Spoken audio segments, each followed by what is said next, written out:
My boyfriend's mother is trying to control us, so I finally spoke my mind. You should control her. I, 24 female, am in a happy relationship with my boyfriend. I put mother-in-law just because it's easier. Todd, 22 male. We met in 2022 after I left a pretty bad relationship. I was in a physically harmful relationship, and when I broke up with him, I went straight to a guy in prison. Not my brightest moment. Oof. I was 21 at the time and felt lost. I broke up with him, then met my now amazing airplane-loving boyfriend. Not a pilot, just loves airplanes. By the way, this comes from Zealous Ideal Lake 8773, and if you want to submit your own stories, go to r/OKStorytime subreddit.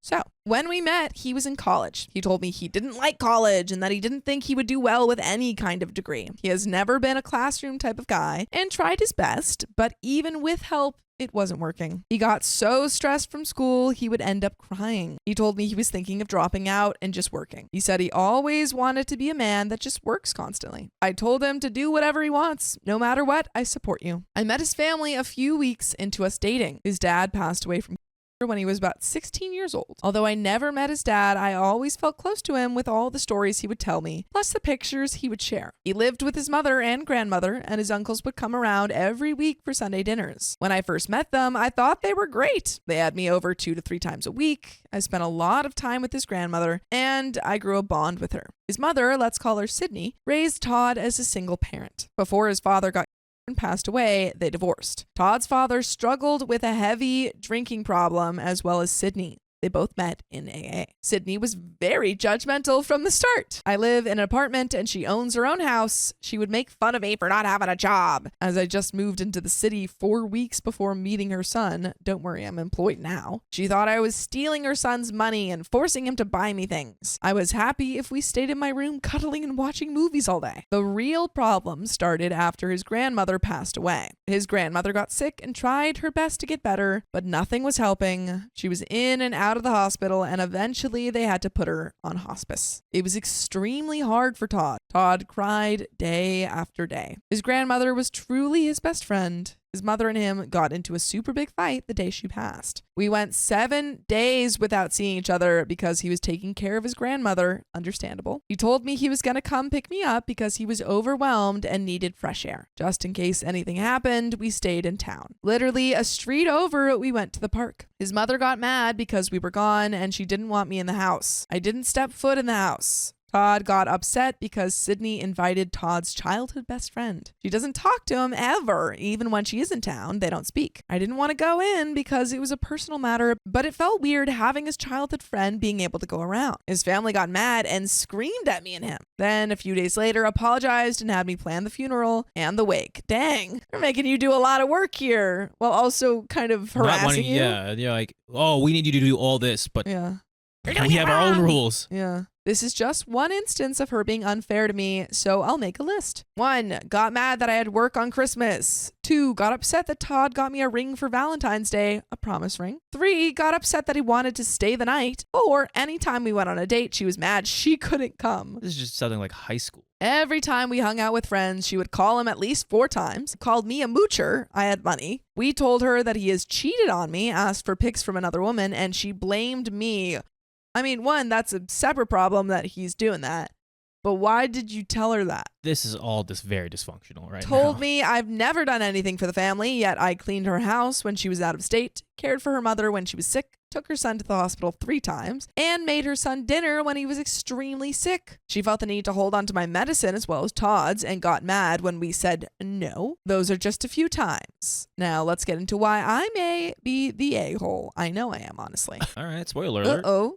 For the past few months, Todd and I have been talking about having a baby. He's 22 and you're 24? And you're still having problems with his mom? Some things are not adding up here. Aren't we ready for kids? Yeah, I think we need to finish one obstacle first, and I think that's get on mom's good side or mom likes you. Yeah. I have stage 4 endometriosis and PCOS. Being able to conceive a baby is gonna be hard. We told his mom and she lost her mind. She started screaming and yelling and telling us we need a promise to wait until our 30s. Today I got off work and I've been thinking about everything that was said. I wasn't happy, so I sent one last message. And this is the message that Opie sent. I'm gonna send one last message and then I'm done because this has been heavy on my mind since last night. You say you don't want Todd to have a baby for another 2 years or until he's 30. There are so many health risks waiting. It's a miracle Todd survived when you got pregnant at 40. Okay, well. She's not going to like that. Okay, that's. Hold on, OP. That's maybe a bad excuse. You could say that you just want to have kids at 2 and 24. That's fine. Yeah. But waiting 2 years is not like health risks develop like around 40. It's not, you're not going to develop health risks after 2 years. It might be because of the PCOS or the but she's saying, it sounds like her wording is like literally the longer, like any time. She's I have to do it now. That's also very true, but that's later down the line. Yeah. Like it sounds 30, later 30s. Yeah. If you're talking about like your own, health risks, that's different. But in general, waiting until you're 26 is not gonna. I think she's trying to get that point across to them. I think the mother-in-law is just trying to stop all of that with anything she can.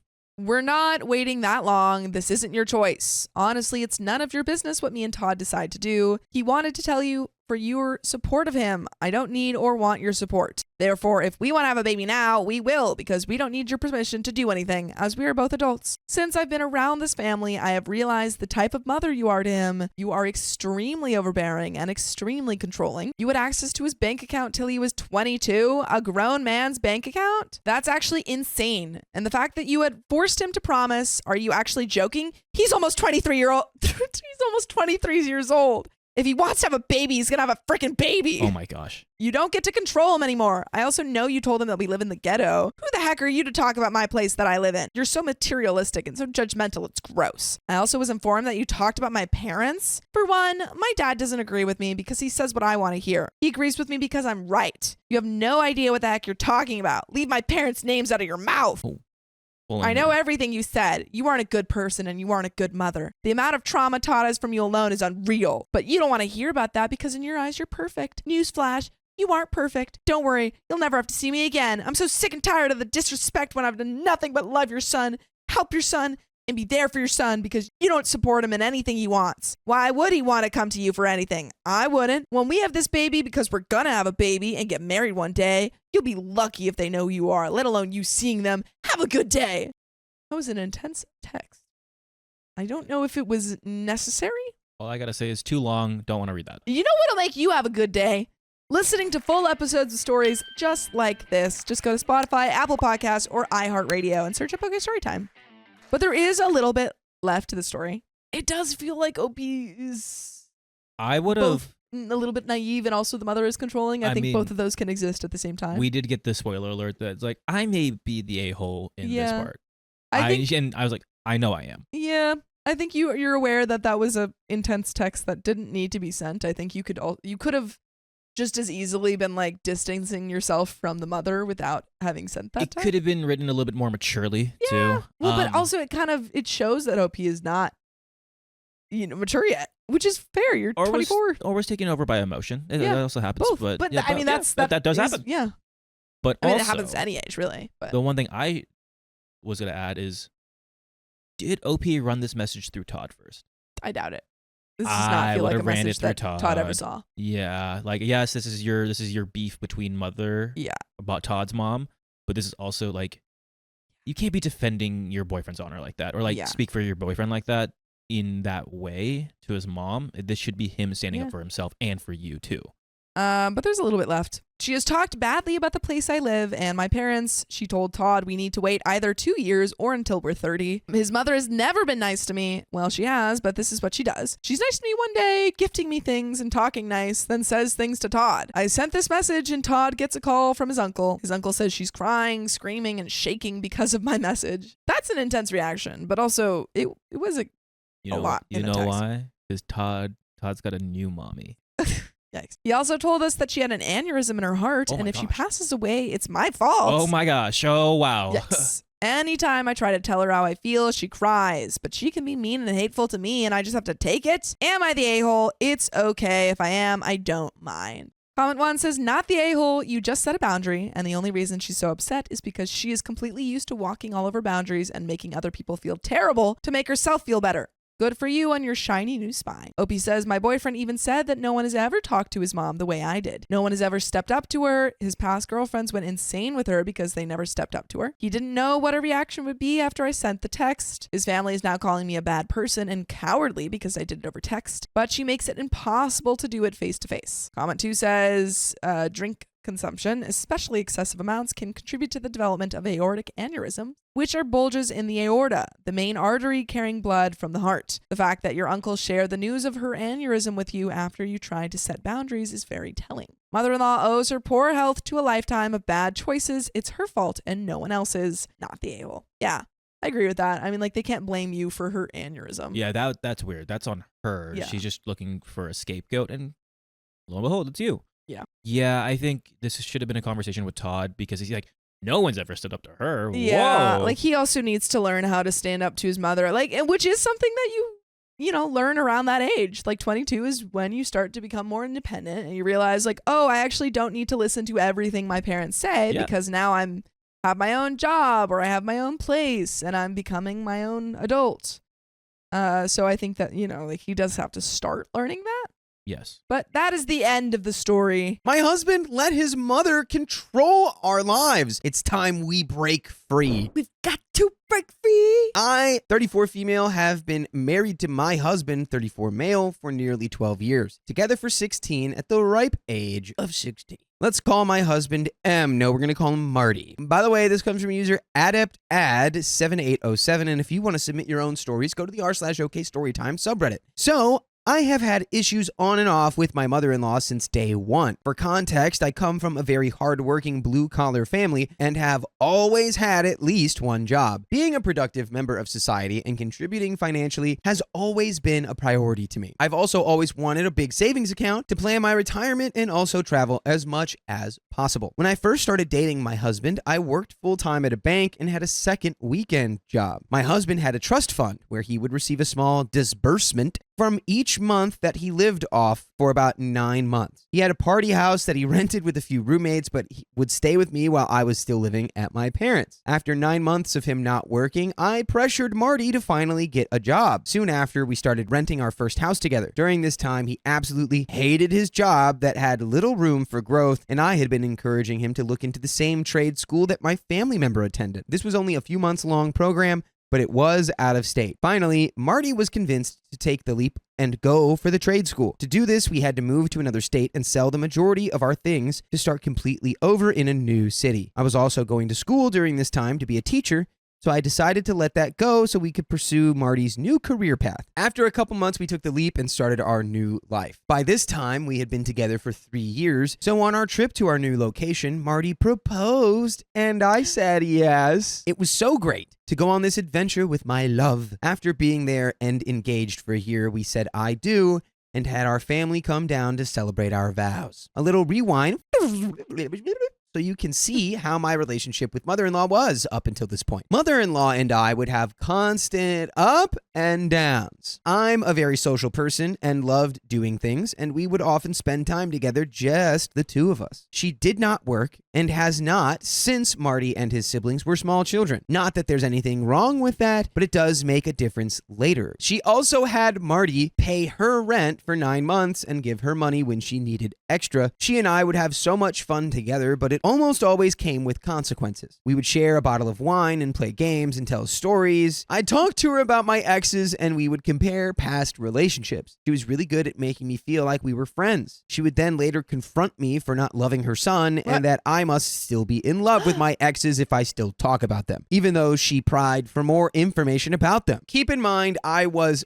very young during this time and a little naive, so I told her all sorts of things. One time, she waited outside my work for hours, demanding that I pay for half the bottle of wine that we drank the night before, a $6 bottle of wine. I would give her money here and there to pay her phone bill, get her nails done, etc. After we moved, we kept in contact, but it was much easier during this time. Once I got married, we almost immediately got pregnant with baby A, and after a few months, decided to move back home after spending spending the last 18 months away. So the baby's name is Albert. Marty had completed his schooling by this time, so there was no need to stay away. Once we returned to our hometown in a new house, she started coming over a ton and would almost always ask for money before she left. We went as far as letting her have my car that we were still making payments on, since I needed a bigger car for the baby anyway. She was supposed to make the payments but often couldn't. She had the car for a few months, and during that time she wrecked it twice and got it stolen by leaving the keys in the car in a bad neighborhood overnight, never offering to pay for any of it. Luckily, we recovered the car and we were able to sell it to someone else. She didn't like that much, as it was quote unquote her car. Once baby Albert was born, it was only a few months before we were expecting baby Bertha. This time was a blur for me for obvious reasons. A few months after baby Bertha was born, we were able to buy our first home. We allowed mother-in-law to live with us for free for a while as our fifth wheel. We had a great private RV step up at our house with its own hookups and private yard. During this time, we would also pay her to babysit her grandkids if we ever wanted to have a date night. She always insisted that we pay her. We were also giving her extra cash here and there and paying her phone bill most months, so really you're already paying her. Baby Albert was a few years old now, with baby Bertha just 1 year behind. Baby Albert was born with lots of complications. The baby's umbilical cord was wrapped around the neck, cutting off oxygen, causing him not to be breathing once born, along with a partially developed kidney. Baby Albert was always very tiny and didn't have any rolls like most babies. Mother-in-law started taking pictures of baby Albert and showing Marty's siblings, claiming that I was neglecting him. Baby Albert also had been recently diagnosed with autism, ADHD, and periodic fever syndrome after a year of traveling to the city 3 hours away multiple times a month. The fevers would come once a month and essentially cook him with temperatures reaching up to 107.6 degrees Fahrenheit. Oh my, that's like the highest fever I've ever heard. Yeah, especially for a little baby. This would lead to the ER every time to get him on IVs as fast as possible. Mother-in-law would tell the siblings and her family and friends behind my back that I didn't love baby Albert because of his issues, that I didn't love Marty, and that I wanted Marty and baby Albert to go away so I could just live peacefully with baby Bertha. This was obviously far from the truth, as I was extremely protective of and constantly advocating for baby Albert. A lot of times, she had others convinced that I was terrible, and they would all gang up on me, sometimes even posting about me on social media. Where is Marty during any of this? Marty. Great question. He's Marty, in the future. Marty. Mother-in-law went as far as calling CPS on me, claiming I was neglecting baby Albert. She also started sending Marty and me multiple messages a day, claiming I didn't love him and that I told her I was still in love with my ex. This was 5 years after her and I had ever had conversations about my past. She would also say that I worked him too hard because I encouraged him to have a career. During this time, my little underage sister had gone missing and was missing for nearly a year. Oh my God. And did the mother-in-law blame that on you as well? Whoa, that's a big detail. That's crazy. My family had fallen apart during this time because of our loss, and this was one of several other life-altering situations I was dealing with. Because of all of the stress, my first and only psychotic break was triggered, sending me spiraling mentally. For a few months, I was considering separation, as Marty had never stepped in to defend me in hopes of just avoiding the drama. It had seemed as though mother-in-law had succeeded and I was considering a separation. After losing my sister,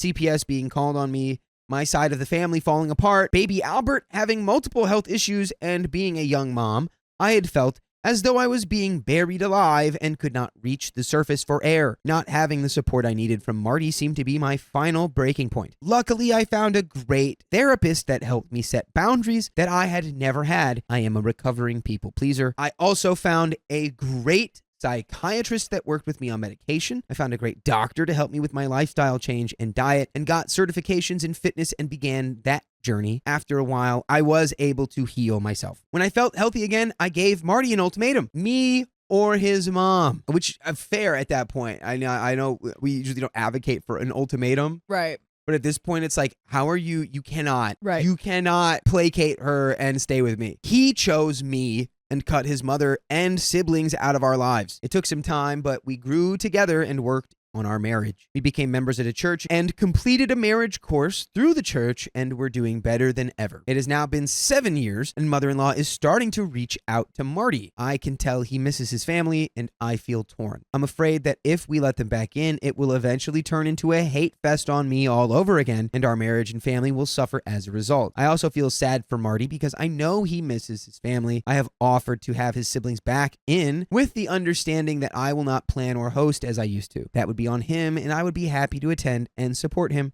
but absolutely not with mother-in-law involved. And by the way, you can fully get involved with listening to the full episodes with stories just like this on Spotify, iHeartRadio, Apple Podcasts, wherever you listen. Just search OK Storytime, and then you can listen to full episodes to your heart's content. We have a little bit more story left. I mean, what is your take on this, Andrew? What are you doing? Are you letting the family back in? Are you letting the siblings back in? Are you letting no one back in? I don't know. Ultimatums are always very harsh. We know this. I feel like maybe instead of an ultimatum being like, you gotta cut her out completely of your life, it can be like, you gotta stand up for this, because it seems like he's been pretty silent in all this whole time. And OP's just like drowning over here, and he's just chilling out. We are so incredibly happy now. I own multiple businesses. Marty has a booming career. We purchased our second and absolutely beautiful home. I have strong boundaries with both sides of the family and the confidence I've never had before. Baby Albert is now a preteen and absolutely thriving, along with baby Bertha right behind him. We have a nearly perfect life, and the four of us all have the strongest bond without mother-in-law. This is only possible because we have truly put in the work as a couple, both individually and together. So what do? Am I the a-hole for keeping this boundary set, or should I give them all another chance? Wow. You know what I have to say to that? What? If it ain't broke, don't fix it. There you go. Like, our life is perfect. Should we let one of the worst people that we've had to deal with back in? Right. It's perfect now because they haven't been in your life. I agree. My mother-in-law hates my new friend, but I'm planning another hangout. You're just hanging out behind her back. That's fine. You can do that. It's no biggie. The title is a little misleading, but that's essentially what happened. I'm also not sure our ages matter, but I am 44 female. My daughter, 6, has a sweet friend, a boy we will call Luke. Luke has 2 older siblings, but they're not relevant to the story, really. I also have 2 more kids, an 11-year-old son and a 2-year-old son with Down syndrome, who we'll call JP. By the way, this comes from Educational Reveal 847, and if you want to submit your own stories, go to the r/OK Storytime subreddit. I'm Carly. And I'm Keon. And I'm Dakota. Hi, Dakota. Look who it is. He's here. Ha. And OP says, we had a play date a few weeks ago at our home with just Luke and his mom, Katie. Unsure exactly how old she is, but I know she's in her 20s. Well, obviously, JP couldn't just go play with the other kids. He cannot walk. He cannot talk. So he was with me and Katie in the living room.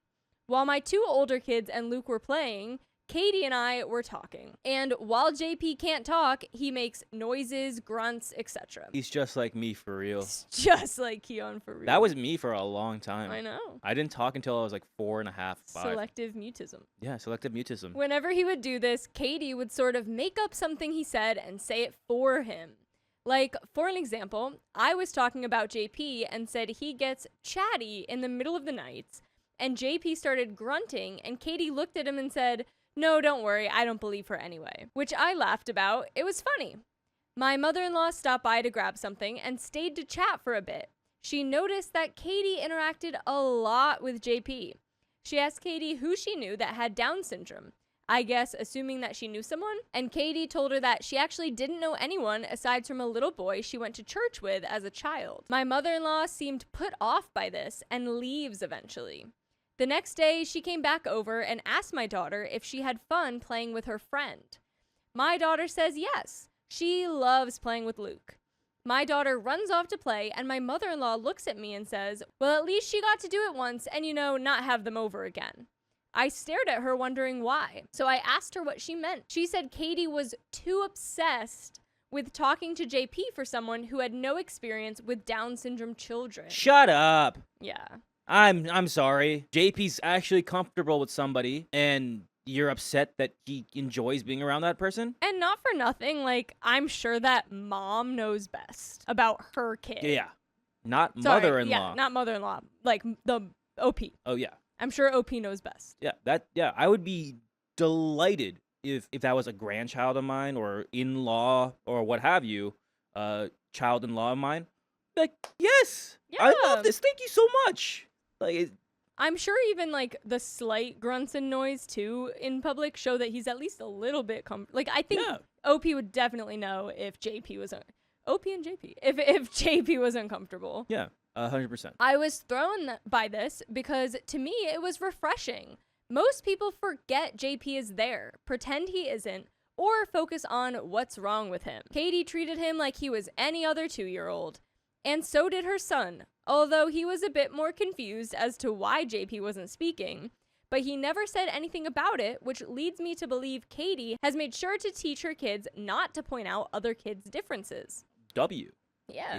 Even better. This is like when kids are like developing their brain and they're like, what's going on? Yeah. So, good on her. My husband is away for work for a while, and my mother-in-law has been my support while he's gone. And she essentially told me she's not willing to keep helping if I have another play date with Katie and her kids, which is a problem because they are supposed to come over again in a few days. They've come here both times because it's easier for me and JP. My mother-in-law thinks I'm exploiting my son to make a friend. I don't think so, but I do want to become friends with Katie. But I don't think she was too interested in JP. We have a consensus. Not the a-hole. Shocking. Obviously. Shocked. Baffled. And we have some comments from OP. I truly don't have any friends outside of my husband's family. Not because of control issues. My family lives in another state, and I can't see them much. And making friends is hard when my time is taken up with my kids' activities and JP's therapies. And I can't just take JP anywhere, wherever I want, or whenever I want. It is hard sometimes. It gets lonely. And adding on top of the I'm sorries I get all the time, and the I don't know how you do it, and I couldn't handle that. And my favorite one, that must be so hard for your other kids to not have as much attention. Oh my God. That leads to me feeling guilty for days afterwards. It was nice to meet a mom who was willing to come to our home for our comfort, and also didn't say all the things that make me feel like I'm uncomfortable spending more time with them. I just didn't want to think I was exploiting JP just to make friends with someone I enjoyed being around. JP doesn't act fearful of her, and she's never said anything to suggest to me that she resents him. But I think I will ask my oldest son tomorrow if he's heard her say anything or interact differently with JP when she's babysitting. She also thinks it's weird for me to want to be friends with a mom so much younger than me, even though Katie's oldest is the same age as mine, and her youngest is the same as my daughter. The only kids without a common age are JP and Katie's middle child. And we have an update. I think mother-in-law is just jelly that you found a buddy and your time's going to go diverted to Katie. Right. Yeah. Honestly, she's probably, mother-in-law, I bet, is mad that, like, oh, if Katie comes to hang out, she won't need my help anymore. He's like, all right, well, then I guess I won't be coming around. Right. And, like, if you don't need me as much anymore. In the same threat, she's already, like, self-limiting. Yeah, she's like, she's afraid of being limited, and she's doing it. But you do want me to come around, right? Just the side eye. That's insane. Yeah. The fact that she's like, you either have to pick me or your new friend that, you get along so well with. Right. When you don't have any friends there already, like I'm your only friend. She's a hater. But we have an update. 11 months later. So it's been a year. Luke and my daughter are in the same class again this year and are thrilled.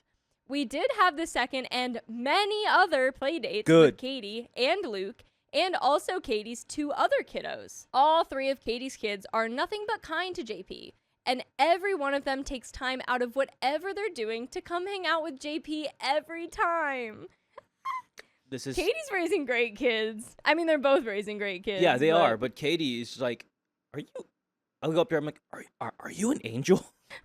Like, this is insane. Right. Like, this is like exactly what OP needed to. Like, has trouble making friends in a new neighborhood with all her kids. Yeah, and I feel like mother-in-law, it was like a puzzle board, or and like mother-in-law was like just too big or too small, and like she's like, I'm trying to make it fit. It's fitting, right? Like it looks perfect, and like no, it's a little off.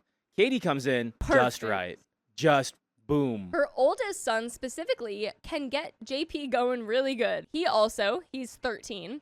will carry JP around and push him on the swings with my permission. Edit to add, it was with my permission at first. Now he just takes his little buddy JP and heads right on out.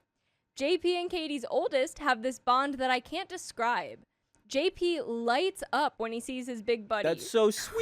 It's so sweet. It's so cute. You're gonna make Carly cry. I know. I love the cute ones, guys. When my mother-in-law found out I was having the second play date, she was really mad. And she did, in fact, stop helping me out with the kids while my husband was gone. My husband was mad about this, her actions, not mine. Good. And hasn't spoken to her since. Yee. She consistently has reached out to see if we need help with the kids in any way. It brings me great satisfaction to say that both mine and my husband's response has been, no, you don't need to help us. Katie's helping us. That's just what we wanted. Because while I was so over-worried about if I was exploiting JP to make a friend, I felt like I needed to tell Katie I didn't need her help until I really did. And when I did, she showed up and she showed out. Nice. And there hasn't been a day since that Katie and I don't talk on the phone or text more than just, oh, let's hang out here and there at this time for the kids. Katie is my friend. Good. And not only is she my friend, she loves my kiddos with her whole heart. And I love hers. You guys are like aunties. They're just besties. You're besties, and all but their kids are aunties. besties. We're cousins, but we're not really blood It's so related. But we're like cute. cousins. This is so sweet and wholesome. Yeah. And before anyone asks, yes, I have kept Katie's kids for her also. They are so well behaved and respectful. It's such an easy yes. Thank you to everyone for your advice and kind words on the original post. My family might have lost my mother-in-law, but we got a Katie. Everyone deserves a Katie in their life. And that's worth a whole lot. Oh. By the way, we have a whole lot of episodes with stories just like this. Just go to Spotify, Apple Podcasts, your favorite podcast app, and search OK Storytime. We have a little bit more, but... Good. Great. This so this is a very wholesome, post. That's great. Yeah. I love but we got ourselves a Katie. Yeah. Get yourself a Katie. Get yourself a Katie. It's definitely mother-in-law is just jealous 100% and upset that you don't need a Katie, you have me. Right. And then not needing the Katie and then, well, yeah, you don't need a Katie. I'm going to stop seeing you. Hey, I really want to see the kids. That sucks. The fact that you Your responded bed. with, nah, Katie's got him. Right. You dug the hole and now you get to lay in it. Yeah. That's amazing. This is an amazing story. I think, though, I guess my one piece of mind is mother-in-law, if she comes back and apologizes, because I feel like the kids want their grandmas or grandparents in their lives, sure, as long as it's positive and not toxic. But also, I think you and Katie deserve a vacation. Have a girls' trip. when without your the husband comes back. Yeah. Yeah. Yeah. I think that's definitely something you guys can do. Have your own little girl trip. But also, so sweet. It's great. No other comments. No That's comments. Just Katie. We got some more comments by OP. He shows up and JP just gets so excited, and then my child just gets carted around wherever we are for hours sometimes. Her son carried JP around the zoo for 4 hours one day Gosh. and refused to put him back in the Aw. stroller or let one of us hold him instead because the stroller can't get close enough like we can, and he can see better if I hold him. That's so sweet. That's so cute. He's definitely the sweetest and most empathetic 13-year-old I've ever met in my life. And you can tell it's not forced either. Her son gets excited to see JP too. It's so sweet. And I'm so glad that we got that. It makes me cry too if I think about it too hard because I can't believe it just fell into our laps because my daughter made a friend at school. This is a response to something, guys. I don't know what we're responding to, but would it help you laugh instead if I told you that part of his reasoning I didn't include was that me and Katie are both way too old to carry JP for that long? Okay, that's about the zoo. Oh, 13-year-old Yeah, carrying how he carries JP. him for 4 hours. I'm like, all right. You guys are Y'all are too old. too old to be carrying the child. He's being like, the ladies, sweetest. I got this. Ladies. He's being the sweetest and also slipping like that subtle 13-year-old Like insult. he's like, all right. He's getting a little too He's like, I'm friends with not JP even- and JP Yeah. only, dude. He's not even being like mean. He's just trying to be considerate. He's like, you're just too old. Like, don't worry, I can do it. He's flat out. You're old and I'm not. Now I'll hold I'd be it. like, listen, kid, I'll humble you. Okay, but here's the ages. I'm 45. His mom is 30. Going at them for that. You want to go but at he's that still again? just like, you're old. Honestly, me today with my back the way it is, I'd I'll be be like, listen, yeah, kid. I'm Listen, old. kid. 1v1 Kid. me. 1v1 me. Listen, kid, you're right. You can keep carrying him, but listen, kid. Final destination. No items. 3 stocks. One of us was greatly offended by his statement, and it wasn't me. Comment 1. I'm still totally lost on what mother-in-law's problem was. We have a reply. I'm curious about this as well, and what mother-in-law's resume looks like when it comes to children with disabilities, since that's apparently crucial to even being in the presence of one. So far, my leading theory is that mother-in-law wanted OP to have zero other support than mother-in-law. OP having other people she can call on means mother-in-law can't leverage her to get OP to obey. Someone replies, I used to be a children's librarian, and it's really, really common for adults to say they don't see the point of talking to nonverbal children because the child can't talk back. That's so sad. That was me. Would people not talk to you because you want to talk? I'm pretty sure. I mean, from what I can recall, people, like, especially kids, want to talk to me. Really? Yeah. That's surprising. So I had a neighbor who was selective mute as a kid, and we would still talk to him, and he would just do what you did with like grunts and like pointing. And eventually, though, like, he would only talk to us kids, and he still wouldn't talk to adults. So he'd like come up and like whisper and like. From what I recall, like, I didn't really talk to many people. This guy's King Boji. He doesn't even know it. It's so dehumanizing, and I cringe every time I hear someone say it.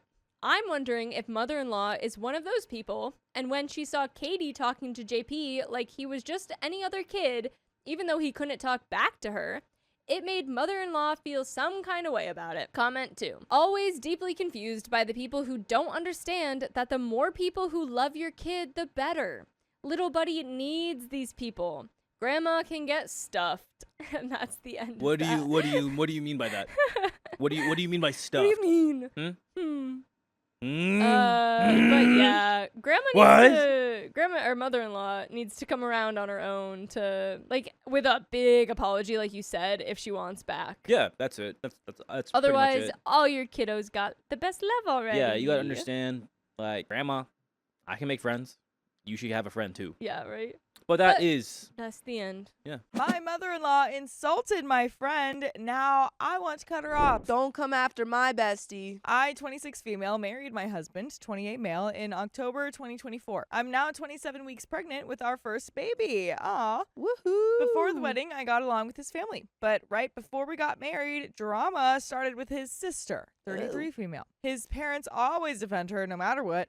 And things have been rocky ever since. By the way, this comes from Content Assist 2031. And if you want to submit your own stories, go to the r/OK Storytime subreddit. And I'm Angie. I'm Sophia. And I'm Riley. And OP says, for context, my husband is the glue guy in his family. They literally call him that. He grew up learning to swallow his feelings and keep the peace while his parents and sister caused drama. Fast forward.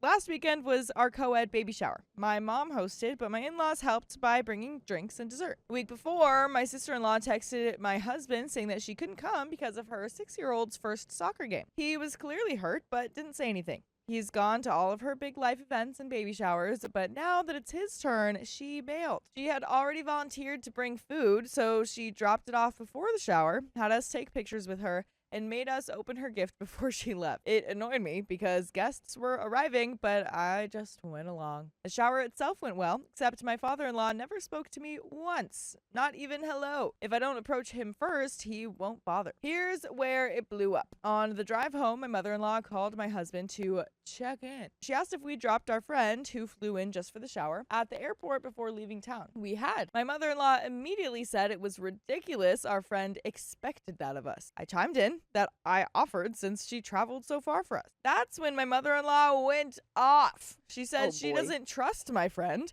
that our friendship has strings attached, that she's mean, and then she said my friend looked pregnant and basically called her fat. I was stunned. I finally cut her off and said, okay, that's enough. and hung up. She called back 3 times, then sent a string of texts in a group chat with me and my husband. Taylor just hung up on me. I am not cool with this, regardless if you don't like my opinion. I'll expect an apology. You don't treat family like this. Taylor, you didn't even say thank you. Super disappointed right now. We ignored her until we got home. My husband finally texted her saying that he was disappointed and how the conversation went and wanted to talk later after things cooled down. She backed down with him, of course. Meanwhile, I'm 7 months pregnant. My dad just passed away a few months ago. Oh, and the last thing I want is more drama. My sister-in-law bailed. My father-in-law ignores me unless I make the effort.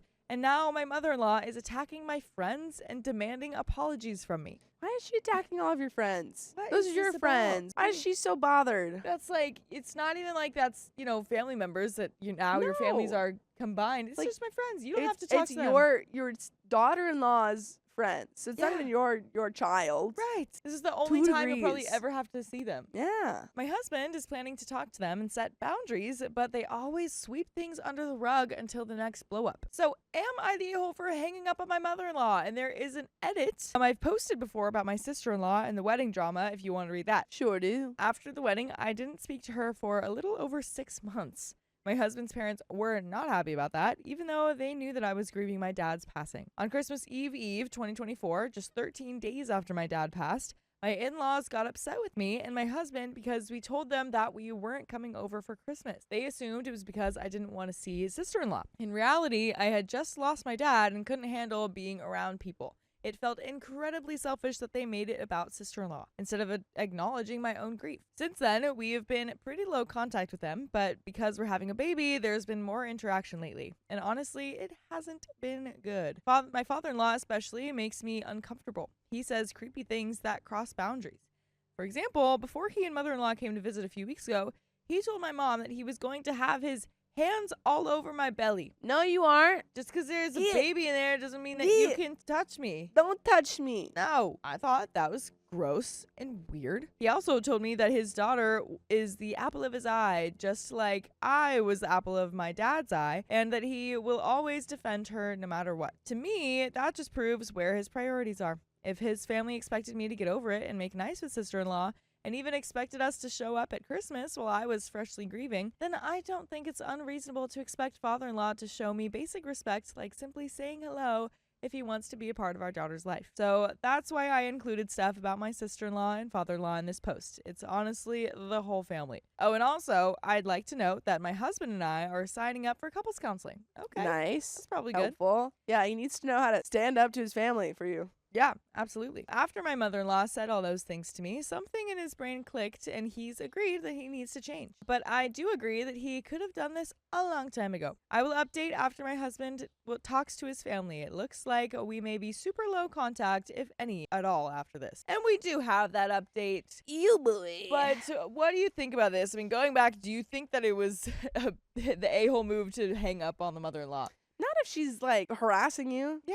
If she's pestering you, Mm-hmm. hang up. There's no point in having a call with someone who can't be reasoned with. Exactly. Couples counseling is going to be super helpful for y'all. Yeah. And the low contact, because right now your husband's family is just way too involved. Like with your friends, that's too involved. And it's just like so ridiculous. Like it's not like you blew anyone off to go No. pick up your friend. It's not like you left Has people nothing to stranded do to with pick her. up your friend. Yeah, it's just that my friend is just in town. I was just going to go like pick her Yeah. up or drop her off at the airport. That's all. That's it. Why are you screaming Why at are me you about bothered? her? Why are you freaking bothered? Why are you bothered? We do have an update. My husband called his parents today after work. According to him, the conversation did not go well at all. His parents are furious with me, but he told me that he defended me against everything they said and stood firm that they were wrong. He's like, babe, guess what? They were so rude about you, but I defended you. I stood up. I stood up for you. He was strict and harsh with them, and I am really proud of how he handled it. One of the main reasons they're mad is because I hung up on mother-in-law. They also said that I never thanked them for what they did at the shower. For the record, I did thank mother-in-law for everything that she did. I texted her before the shower, thanking her for helping with the drinks and dessert. I just did not thank her in person at the actual shower. That morning, she and father-in-law had a massive fight and both dragged my husband into it by calling him separately. I was furious and had no energy to fake being cheerful around them. I barely spoke to mother-in-law, and father-in-law made zero effort to speak to me at all. I hung up on mother-in-law because she was bashing my friend nonstop, and I was not going to sit there and take it. Here are the other reasons that they're mad at me, according to my husband. 1, it took me several months to send out wedding thank you cards, even though my dad passed away during that time and I was overwhelmed. I defended my friend who flew out for the shower instead of prioritizing them. They think that because they have known me longer, they should come before anyone else. They claim that I have not put the effort into a relationship with them for the past year. Truthfully, I have been depressed since my dad passed away, so I have not been great at any relationships. They also do not like the way that I talk to my husband. For context, they are referring to one time at our house when they were visiting. I corrected my husband in front of them when he was wrong about something. They're upset that I do not participate in the family group chat. I stay out of it because all they talk about is sister-in-law's kids, and I don't care to engage. Dude, I'm in a giant family group chat. I've never texted that group chat. Any big group chats anyway is just like, I feel like I ain't texting. whatever you're talking about, only the people involved really need to say anything. Here True. is the worst part. Mother-in-law actually called my husband's workplace today to talk about all of this drama. He is livid and embarrassed. We also found out the truth about sister-in-law skipping the shower. Uh-oh, she lying? It was not because of her daughter's soccer game. She bailed because she did not want to see one of my friends who was coming. Mother-in-law and father-in-law knew this and lied to us about it. What's up with the friends? Why does she even know the friends? What's her beef? Why do you have skin in the game with these friends? Yeah, why does she not want to see them? Yeah, she really hates your friends, and I feel like there's some sort of history she's got with them. Yeah, and that's probably why the mother-in-law blew up, and not just about like the dropping her off things. Like she's probably getting all this weird info that could be skewed from this sister-in-law. Yeah, probably. Once again, they defended sister-in-law and covered for her. And I will always cover for you if you check out full episodes with more stories just like this one on Spotify, iHeartRadio, Apple Podcasts, or whatever your favorite podcast app is. Just search OK Storytime. And there is a little bit more to this story. I might just jump right on in. Do you have any final thoughts? Jump right on in. Overall, my husband stood his ground and called them out on everything. He told me I now have a choice. I can either talk to them with him and defend myself, or we can go completely no contact right now. He said that he's fine with cutting them off, even if that means that they will not meet our daughter when she's born. I refuse to apologize for anything because I do not believe I've done anything wrong. And I do not see how this relationship can ever move forward unless they apologize to me, which they will not. So now I'm stuck between two options. Do I sit down with them and get everything off my chest and see what happens? Or do I just end it now and go no contact? And that's the end of that story. That's our question. Do we go no contact or do we talk to them about everything? I feel like your husband should be talking. You know? I mean, I don't think it necessarily needs to be you. Sure. I feel like it would probably be good for you both to talk. Yeah, either both of you or him. Yeah, not just you. Yeah. My mother-in-law repeatedly stomped on my boundaries, so I don't want her around. It's time to cut her out. And this comes directly from the r/OK Storytime subreddit. Oh, 2 for 2 here. Am I the a-hole for being hesitant in becoming close to my mother-in-law? I, 33 female, have been married to my husband, 33 male, for 10 years, and together for 13 years. We met when we were both 19 years old and started seeing each other after a year of friendship. My then best friend, now husband, spent almost every day at my house and became very close to my family, especially my mom. We dated for 2.5 years before getting married. Wow, that's fast. In all that time, I was not taken to his house formally since his parents never wanted to meet me when asked. What? That's weird. Interesting. In fact, they were upset when I was taken to meet his cousins and other relatives who wanted to get to know me. By the way, this comes from Feeling Touch 1578, and if you want to submit your own stories, go to the r/OK Storytime subreddit. Our marriage happened without his family knowing, though my family knew. At the time, my professional life and mother-in-law's overlapped, and mother-in-law kept asking me what I was to her son. I told her that she needed to talk to her son. Yeah. Also, what do you guys do? You both? I think they're both real estate agents. You think? Oh yeah. Why? I don't know. I think their professional lives, overlap. They're not in the same. She would have said we worked at the same company or worked in the same whatever. Yeah, I don't know. I mean, it could be anything where they worked at the same company or something. Not sure. I told her that the person who needs to answer that is him, and that I said what I needed to say to my parents, and she needed to address her son to get the answers that she needs. That was between them. I feel the need to mention that they were extremely controlling to my husband, which is why he felt the need to marry me in secret, and it was his demons he needed to face. Significant other and I moved into a mobile home that we could afford, despite it not being what my husband was used to. It was hard adjusting to being on our own, but we were happily in love and glad to be together. Mother-in-law apparently blamed me for her son being in that living situation. Aw, What? dude. They're okay with it. It's their lives. Yeah, Plus, mobile homes, you can make them look really nice on the inside. for sure. I come from a humble family and I'm not deserving of her son in her eyes, even though I'm a hard worker and helped him get his first car, motivated him to better himself, and helped him improve his college grades. Yeah, more than you would ever did for him. Yeah. What have you done, Mom.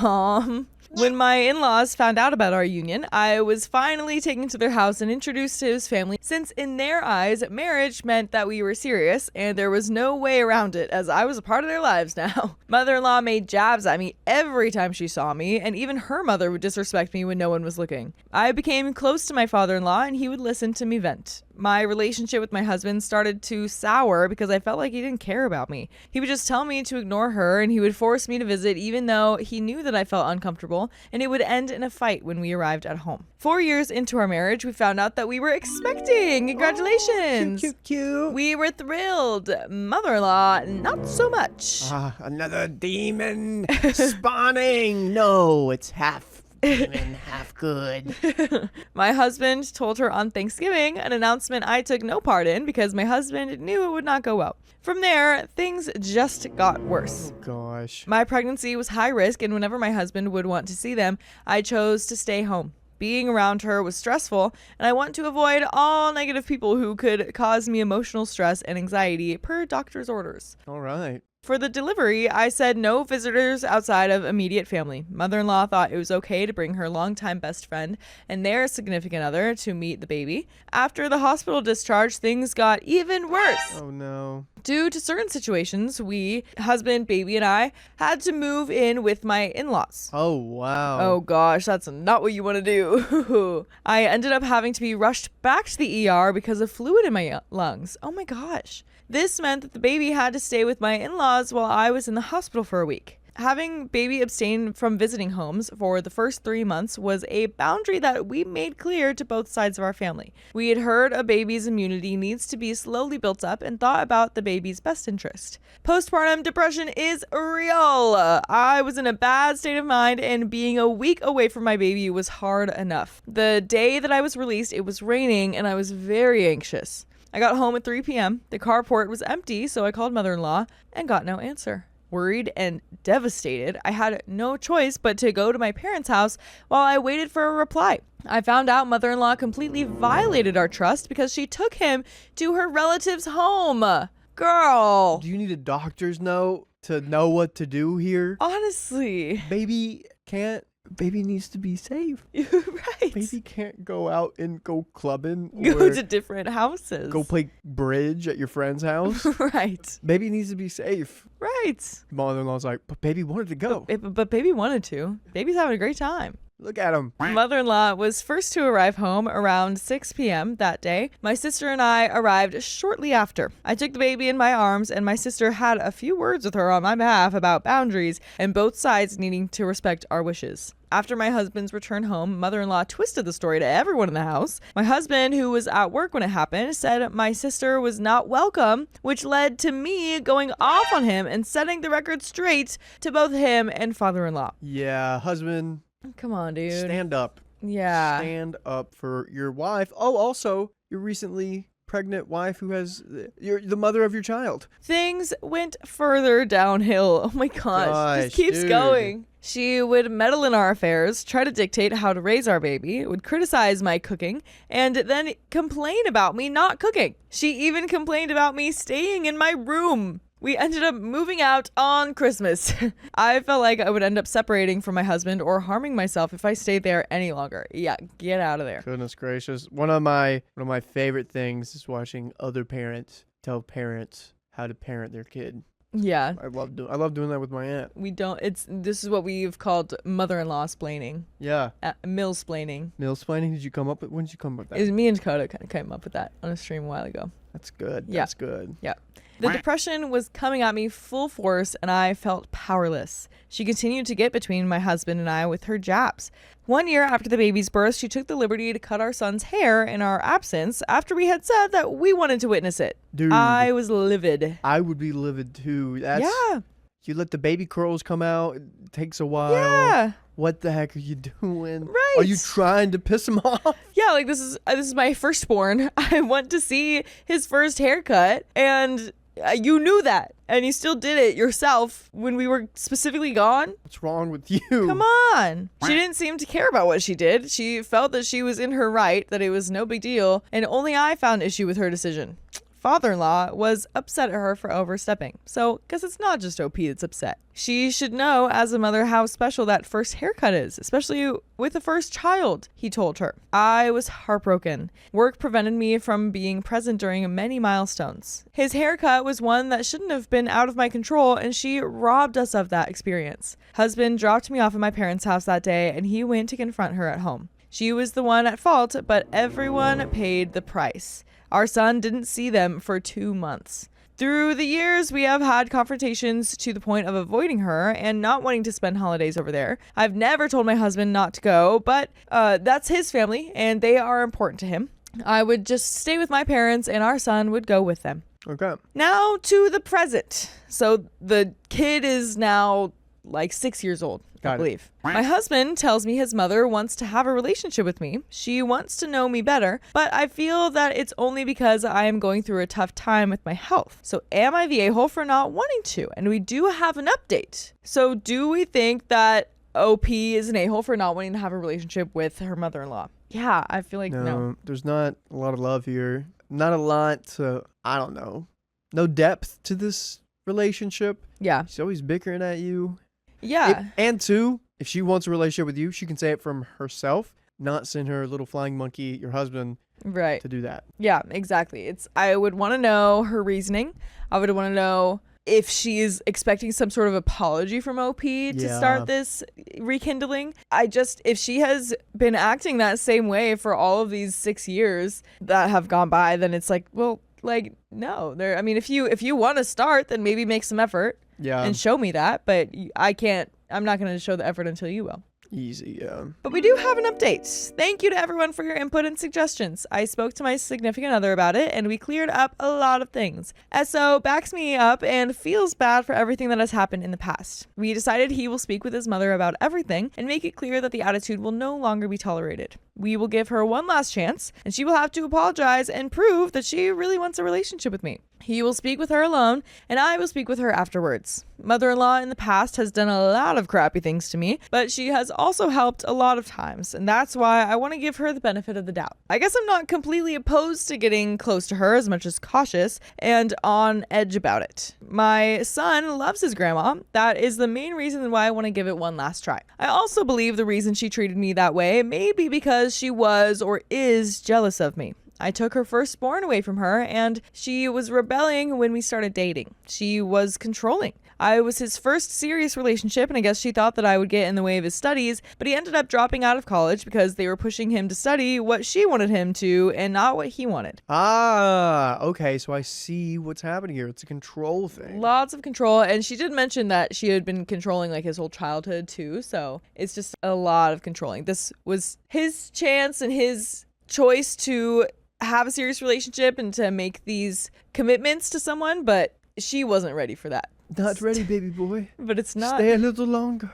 Right. Significant other also mentioned to me that he told her everything that she blamed me for was wrong. He told her that it was all because of what she did to him. She pushed him away, and she needed to understand that his priority is me and our son. He also mentioned that he will not tolerate me being disrespected, and father-in-law also said this to her. He also explained to them why he chose to elope. Apparently, she thought that it was all my idea. Oh, wow. Of course, I mean, you're not surprised. It was his idea, but it was easier to blame her, because how could her baby boy do that to him? Right. Of course he wouldn't do that. Of course he wouldn't think that. Of course he loves me. It's her. Right. It's her. Dude, side note, there is a special guest coming soonish. I don't know when, but they have a book that's coming out November 4th about the complications between people and mother-in-laws. Really? Like they've studied it. Oh, wow. Yeah. That's honestly a good thing to talk about in a book because we have so many mother-in-law stories. I mean, and mother-in-law things. We have mother-in-law suites. We have mother-in-law chairs, which are just uncomfortable chairs. Really? Yeah, I have mother-in-law chairs in my house, and my mom said that they were mother-in-law chairs, but they were just chairs from her childhood. But yeah, these ones are just they have no like back support. They're just very upright. Oh god. And like no pillows on them and stuff. I mean, they have a So seat funny. cushion, but I didn't know called, that's why they was called that. yeah, because you don't want them around very much or for too long. It's pretty funny. I feel that a lot of my feelings have been validated, and I feel at peace with significant other, and now I just have to focus on getting my health together. But we do have a second update. Do you have any final thoughts before we roll right into that? No, I talked to the husband. I'm not one for giving ultimatums, but I think of my line in the sand. Go to the husband, hey, this is going to happen, or this, like, we're going to have to go no contact with her because I can't do it. And I don't want a relationship with her because it just stresses me out, and that's not good for my beauty sleep. Yeah, and hopefully he would understand. Because, I mean, it seems like that's how it's been for the last several years. And so if she decided to not have a relationship with this mother-in-law, hopefully he would understand that. Yeah. But it sounds like she's kind of open to it. So let's see what update 2 says. Hello, Reddit. It's been a while since my last update. Well, it's finally happened. My mental state has relapsed and has gotten worse. That's not what we want to hear. No. I spoke to my husband and gave him the ultimatum of us possibly getting a divorce or us going no contact with mother-in-law. How'd you do that? That has been happening so many times today, just in general, of like when I was filming with Dakota, just like we would say something and be like, yeah, I feel like this needs to come up or something like that. And then it immediately does. And that's something that I wouldn't have even thought about too. Wow. Ultimatum. I'm not So- one for one. But it's coming to that. Yeah. You gotta watch out for them mama boys, everybody. I guess so. Things have happened recently with our son and mother-in-law's family visiting from their home country and them saying things to our child that are in fact offensive to my person and my culture and heritage. Oh boy. Uh-oh. Not racism. No. For clarity, we are not the same nationality. Our son is mixed. My husband's family made some very disgusting opinions to our son about my flag, about my people, and about him not being of that nationality, but rather solely of theirs. And by the way, you could solely be ours if you just listen to full episodes with more stories just like this one on Spotify, iHeartRadio, Apple Podcasts, or whatever your favorite podcast app is. Just search OK Storytime. You can be solely our family, not our nationality. Oh yeah. Didn't mean it. If Any it possibly came out that nationality, way. you can be our part of our family. Yes, Doesn't exactly. matter. Okay, there is a little bit more to the story, but yeah, I'm. That does always add another level to things. Yeah. It's a little harder to forgive that kind of stuff. Needless to say, I spoke to my husband about it once I found out, who in turn spoke to my father-in-law, who then spoke to mother-in-law. Good game of telephone here. Nothing was resolved. My husband ended up speaking to her last night about the issue, about how offensive it was and how wrong it was of her sister to make those comments to our child. Mother-in-law tried to downplay everything, saying it was just a joke and how I was immature and completely too sensitive. My husband ended up deciding to completely go no contact with her, All and right. we have decided to keep our son from her entirely. Let's Wow. go. Okay. Okay, we have decided to just focus on our family of 3.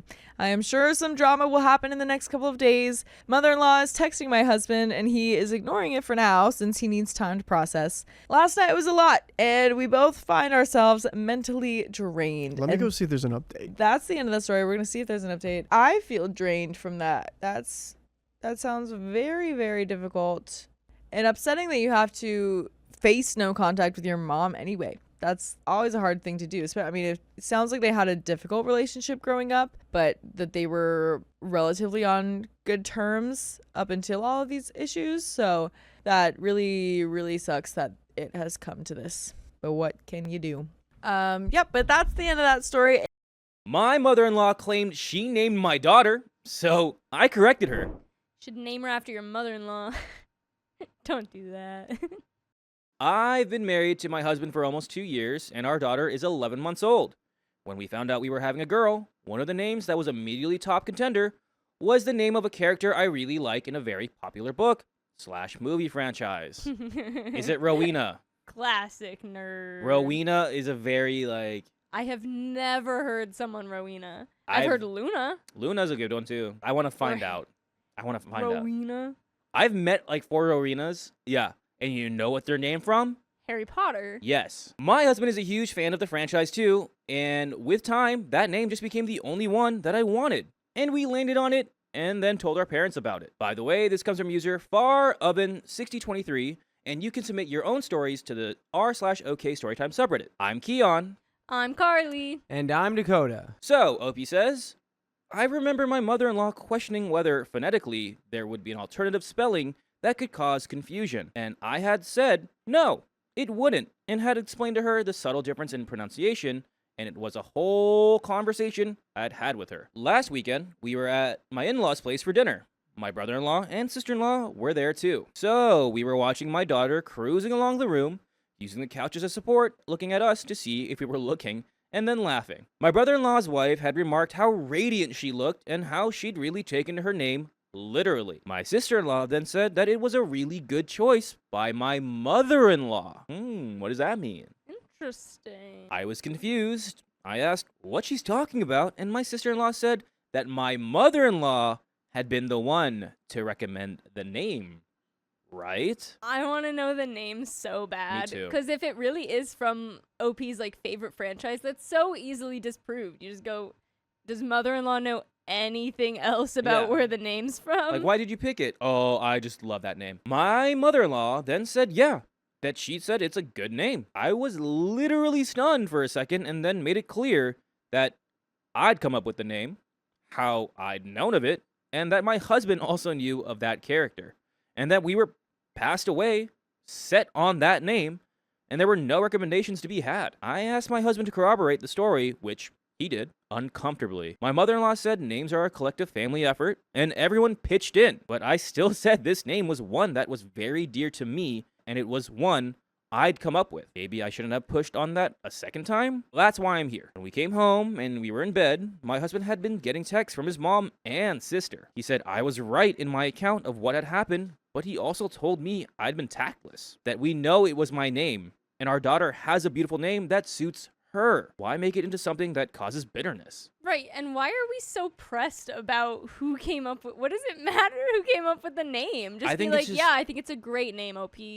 Congrats. I didn't help with it. Oh, yeah, mother-in-law. Mother-in-law needs to, like, take a chill pill on that one. She wants to take accountability. Like, this is my child. So, today, he had a phone call with his mom.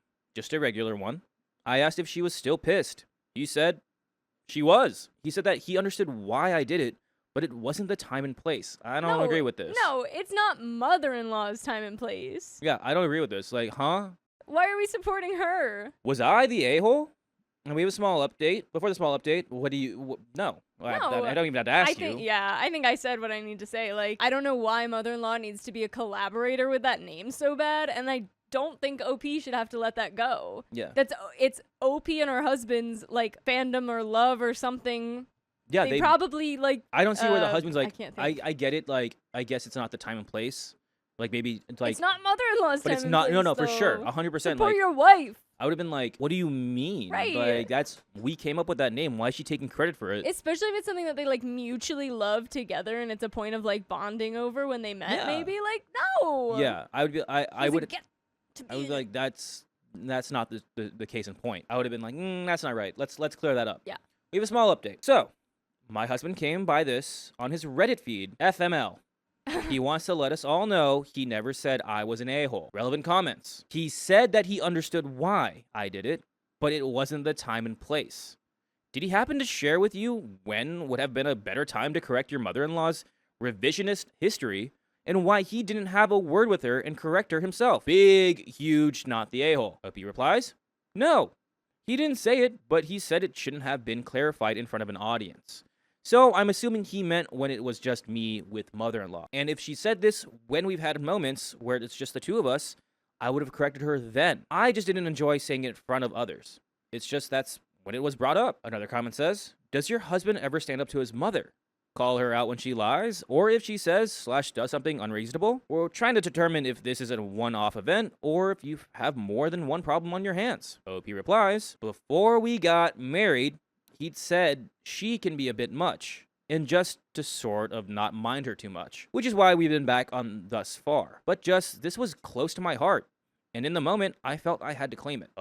A commenter says, mild, you're the a-hole. Count yourself lucky that mother-in-law isn't like many on here who hates her grandchild's name, and there's a lot of negativity surrounding that. So what if she's taking a little ownership of the name at this late date? It just shows that she loves everything about your daughter. You and your husband know the true genesis of the name, and that's all that really matters. And that comment is downvoted. Good. That's my husband's POV, essentially, that it was out of love.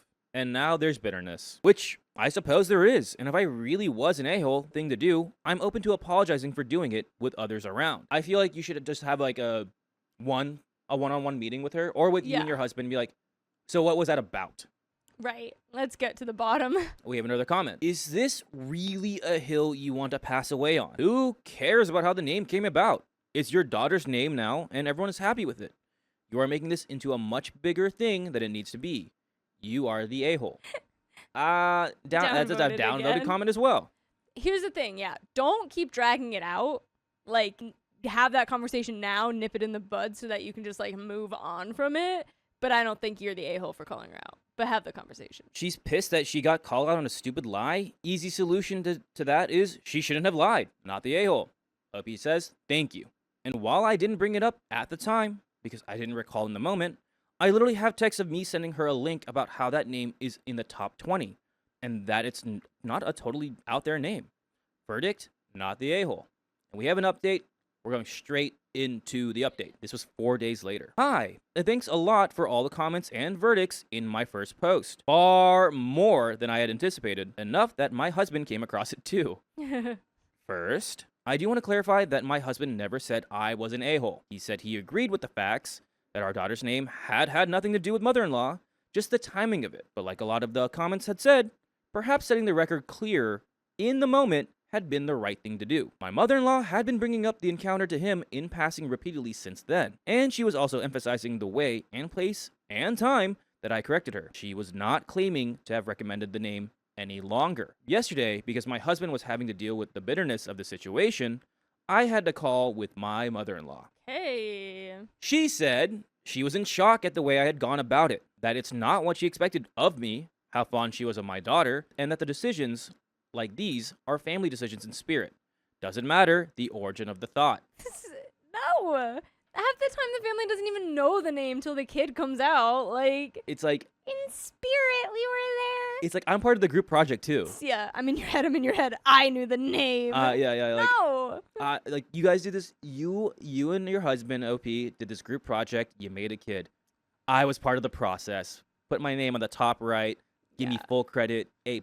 Insane. I said I understand and deeply regretted the unpleasantness, but it was a name close to my heart since I was young and had read the books, so that's why this was different to me than any other decision. Like the choice of stroller, for instance. My mother-in-law brought up that I had sent her a link of how it was a very popular name back when I had told her about it the first time. I said that yes, but I'd done that after the fact, just to show it wasn't a completely out there name, and that I didn't even know what the result of the popularity of the name would be when I searched for it. But this name was from my heart. She said she understands, and again reiterated how much she loves our daughter, and thanked her, and told her how much I appreciated it. I think I've handled the situation well. My husband, too, seems content after my call. A sincere thank you, everyone who took the time out for my issue. And I want you to take the time out for us, because we have full episodes with stories just like this one. Just go to Spotify, Apple Podcasts, iHeartRadio, or your favorite podcast app and search OK Storytime. I think we're at 70 full days now of content. So after the story, go to that. Yeah. Get a start Watch on that. all of them. Do it.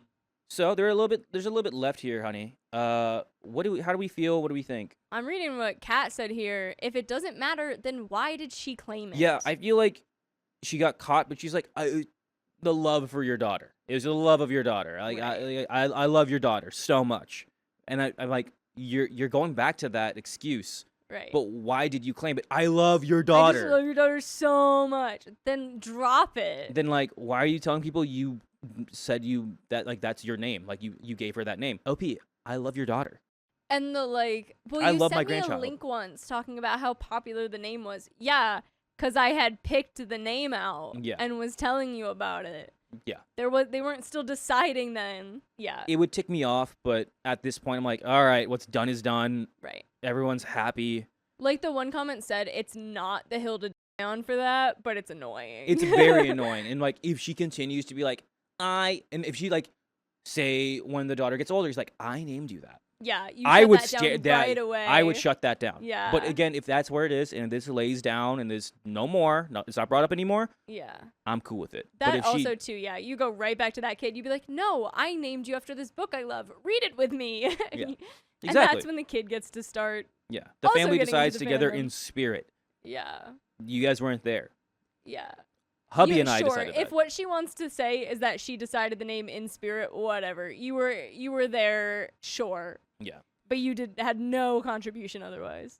Let's go ahead and finish up this story. She was just like, in a family, when decisions are made, we all own it regardless of who originally came up with it. She was making claims are not the sign of a loving family. And again, that's all well and good for some things, sure, but some stuff is just deeply personal. Fact-checking a pushy mother-in-law in real time for the win.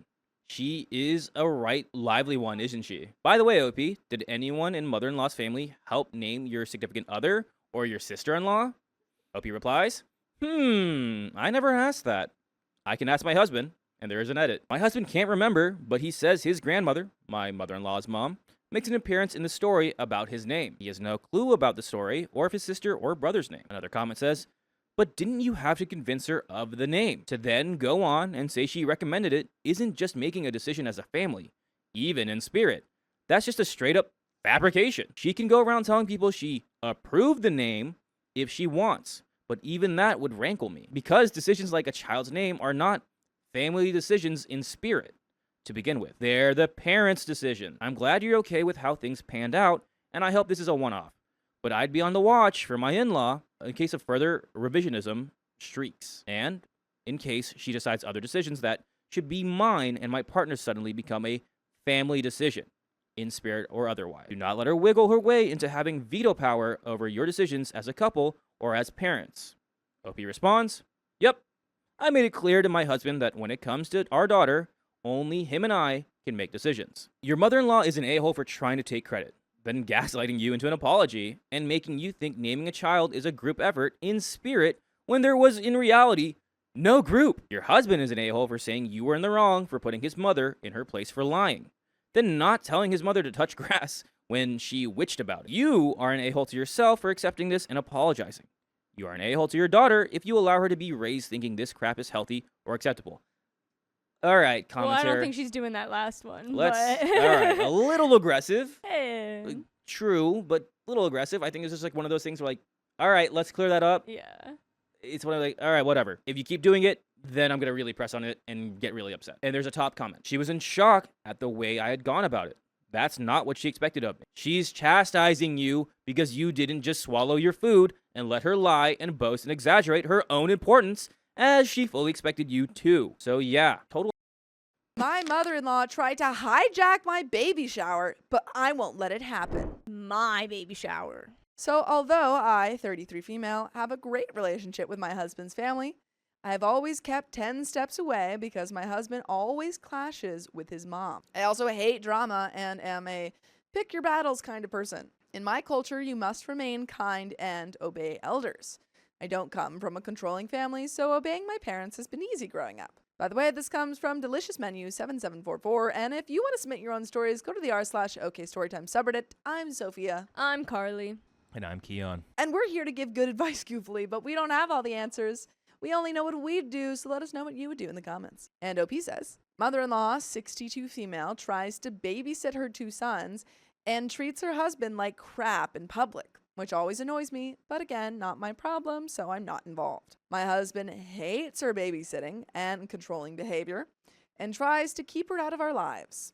I don't like attention that much. We didn't have a wedding, for instance. It was only me and my husband and family and friends on Zoom during lockdown. We are really simple people who like to stay low-key. When mother-in-law offered to do my baby shower, I said I wasn't planning to have one because in my culture, people don't buy things for your child. It's fully your responsibility.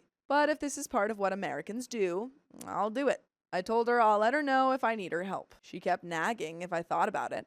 So I told her that I'll do one at home and invite only close friends and family. She said she wants to pay for it. So I told her that I don't want her to pay for things and that this is something I'll plan. I said this in a kind manner. But mother-in-law kept saying no, that the house will be chaotic and I have to clean. I didn't really answer, and then I traveled home for 2 weeks with my husband. I came back and she kept calling me nonstop every day to go out to see venues. I didn't want to be rude, so I went. Turns out she's been looking at venues for the past few weeks.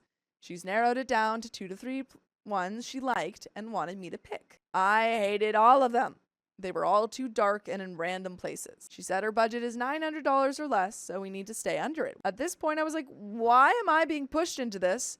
And why am I supposed to be within your budget? I have money. Everything with her was conclusive and decided. I didn't want drama because ultimately I did not care to have a baby shower. I picked the venue I liked out of the ones she offered. I also thought it's her first grandchild and why be annoying about it? We didn't have a wedding, so let's at least have this. In this way, I follow their culture. But she got more and more obsessive. She started calling me every single day about the baby registry. Every single day, twice and thrice. She wanted to come over every Saturday at 10 a.m. and work on this registry. Jeez. And she wanted access to my registry so she could update it. I said no. She was so obsessive while I was still suffering from morning sickness and couldn't get a full night's sleep. Mind that some Saturdays, 5 to 6 family members came over. So I have to host the guests and prepare lunch. But mother-in-law would try to force me to work on the registry until guests arrived. And then I had to get food together so quickly and ended up not even eating myself. At some point, I had enough. I told my husband not to accept for them to come at 10 a.m. anymore. My reasoning was simple. I want to sleep. Yeah. It's Saturday. You're pregnant. We worked all week and I really don't feel like getting up so early to cook breakfast for my family and mother-in-law and father-in-law and then cook lunch for the other guests too. She got mad that I didn't want them to come at 10 a.m., but rather in the afternoon with the rest of the guests. Her attitude disgusts me. It's my effing house. When they came over, she nagged about the registry again, even though it was done. I said I won't be working on the registry. It's done. More guests are coming over and I need to host them and also be able to eat. She continued emailing me 3 to 4 times a day with what she wants me to add, calling me, etc. I ignored them. And then she would come on Saturday and say, I sent you an email on January 13th at 2 p.m. Add those in your list. I said, I saw it and I'll add them if I see fit. She made a weird face. This is when I started getting triggered and had enough. One Saturday, she picked on my last name and asked why I don't change it to my husband's, and our family and friends won't know me while looking up the registry. I said, I'm not planning to change my name and they can access it through the e-invite link. She made a weird, annoyed face. I then looked at the invite list. There were 50 people. My husband and I were shocked. We don't even know 50 people. Out of 50 people, 15 were our friends. The rest were hers. She invited everyone and even their grandmothers. She invited her second and third cousins and their children that my husband doesn't even know. So I told her that I thought we had a budget. So I didn't invite some friends. She said, as people RSVP no, I can invite more people. So when people RSVP'd no, I told her I would invite 2 friends. Mind that I don't have any family. She said, she will be inviting her distant cousins instead, and I should be waiting a bit more. And then you say no, because this is my baby shower, and I don't know your friends. Mother-in-law, do you remember how this started? You forced this upon me. Mind you that nobody knows these cousins, and she's always talked crap about these people for having kids out of wedlock and for being poor. Mother-in-law's behavior just got worse after I told her that I don't think a Kroger cake is appropriate for an important event like this. Don't get me wrong, I love a Kroger cake, but for a baby shower? Then she made a problem out of it. I said, I want to bring my own cake. Perfect. And she said no, and that I'll get a Kroger cake. She then tried to give me her used dress to wear to the shower. Like, is this normal? My husband was like, absolutely not, and that we should go to the mall and get me a nice dress. I didn't have a say in anything, even about the invitation design. My husband agreed with me as he saw how things were unfolding and was like, just say what you want and then let me know when to get involved. Get involved. Get involved. Be involved, husband. So I created a group chat with her and sister-in-law, she is super nice, and told them I changed the invitation design to the one I want. I'll get my own cake and will also be in charge of all decoration and theme. Nice. Mother-in-law got mad and kept picking on things and apparently throwing subtle shade behind my back. She kept saying she didn't like the new invitation and said she chose it with sister-in-law after hours of searching. I then told them that we needed to update the invitation time because we didn't have time to set the venue up. She started shouting and I told her that I needed only 30 minutes extra and that my friends are coming in from a different country and that they need time to get there. Mind you, that she chose a venue that was near to her and her friends, but was 50 minutes away from everyone I know. We just gotta put our foot down. Mother-in-law's Gotta doing put our too foot much. down. How planned is this? Like, is this like in a week and now I we're have no changing idea. stuff? Like, why? Because it's tough because it was like OP was like, I don't want to be involved, then Yeah. you plan this. But now is like, well, actually, I've decided that I know exactly what I've wanted this whole time. My friends need to cross the border and drive all the way. We didn't send the invitation yet, so what's the problem? Yeah. I was assertive and I said that it will be okay. It's just a 30-minute buffer. Her husband, father-in-law, supported me and said what I said made sense. My husband called her the next day and told her, if you want to plan a baby shower for my wife, then my input must be taken. Otherwise, we will cancel everything. She, of course, screamed at him and got so mad, but he defended. Then came the week of the shower, finally here. And again, everything about me is an issue. Some of my friends are vegan for Lent, which I believe is totally normal in America. And she said, oh, that's the problem.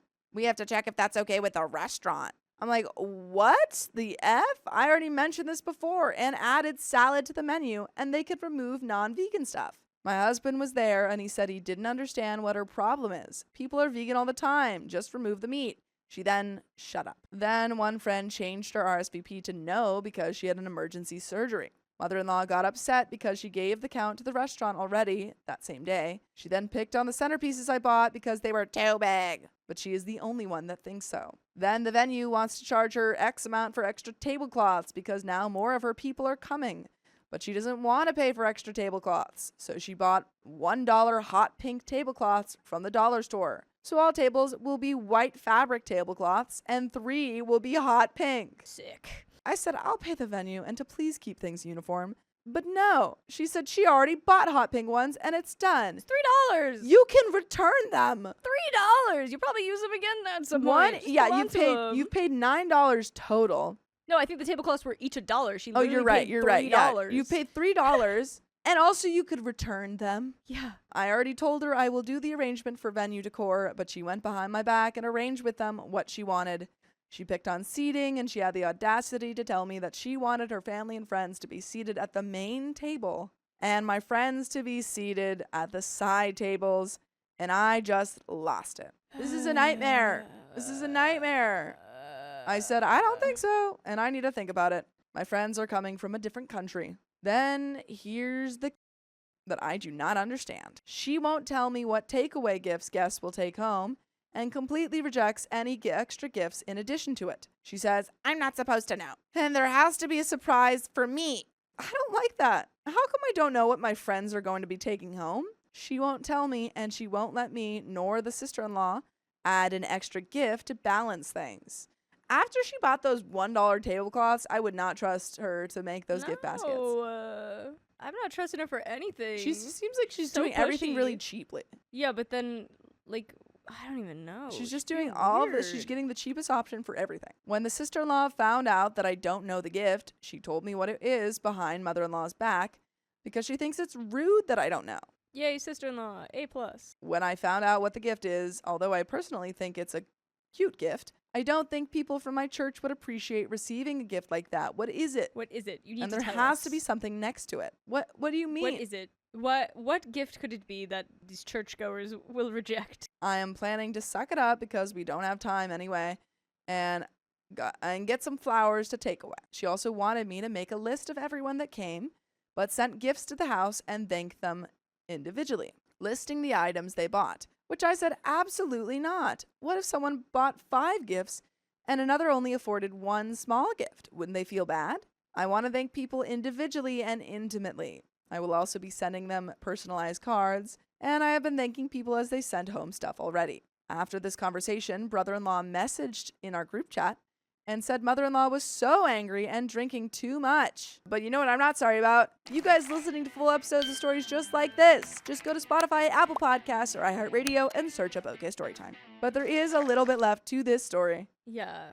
Like, you already caved to do a baby everything. shower because you are not even used to doing baby showers in your culture. So you already were like, yeah, you know what? Like, I'll give you this. Let's do a baby shower. And then she was like, okay, like, I got you. And you're like, but well, no, I can help out. Like, it's my baby shower. I'd like to be involved. And she's like, no. Because it's just a baby shower for her to brag to her friends. Get your husband in there and say, stop. No, Yeah. stop it. Which it sounded like Stop. when he came in the one time, he was very, like, to the point. Yeah. Like, hey, leave my wife alone. Let's keep up that energy. I'm also on the train of maybe mother-in-law didn't have a baby shower Maybe. Oh, yeah, I could see it. because But this is also her first grandchild. well, that So it's one, probably the first time she's getting to throw one. But again, there's like cultural differences and everything Yeah. like that, and that I think that's playing a huge role. And maybe baby showers weren't like a big thing when she had her kid, the mother-in-law, Opie's husband. So I don't know. Maybe there was a baby shower, but maybe it just wasn't I would be surprised extravagant. if they weren't a big thing then. But I don't know. We I don't just don't know. yeah, there was some things that I definitely was like, hey, OP, maybe like this isn't the biggest deal, or like maybe you fixed it, so like let's just move on kind of thing. But it's also then like, well, then why is she nagging you so Yeah. much? But there is a little bit left to the story. I used to love my mother-in-law a lot, but this experience changed a lot of dynamics. I just cannot imagine how she will be after the baby is born, and I already had to warn my husband that I won't accept her involvement with my children. He told me that he is glad I now see why he doesn't get along with her, and why he left at 16, and that we must have a united front to keep her out. I feel bad for being so angry and kind of disgusted, to be honest. I cannot stop thinking about all of this and how shocked I am. This was more of a vent, but I honestly don't know if I am overreacting.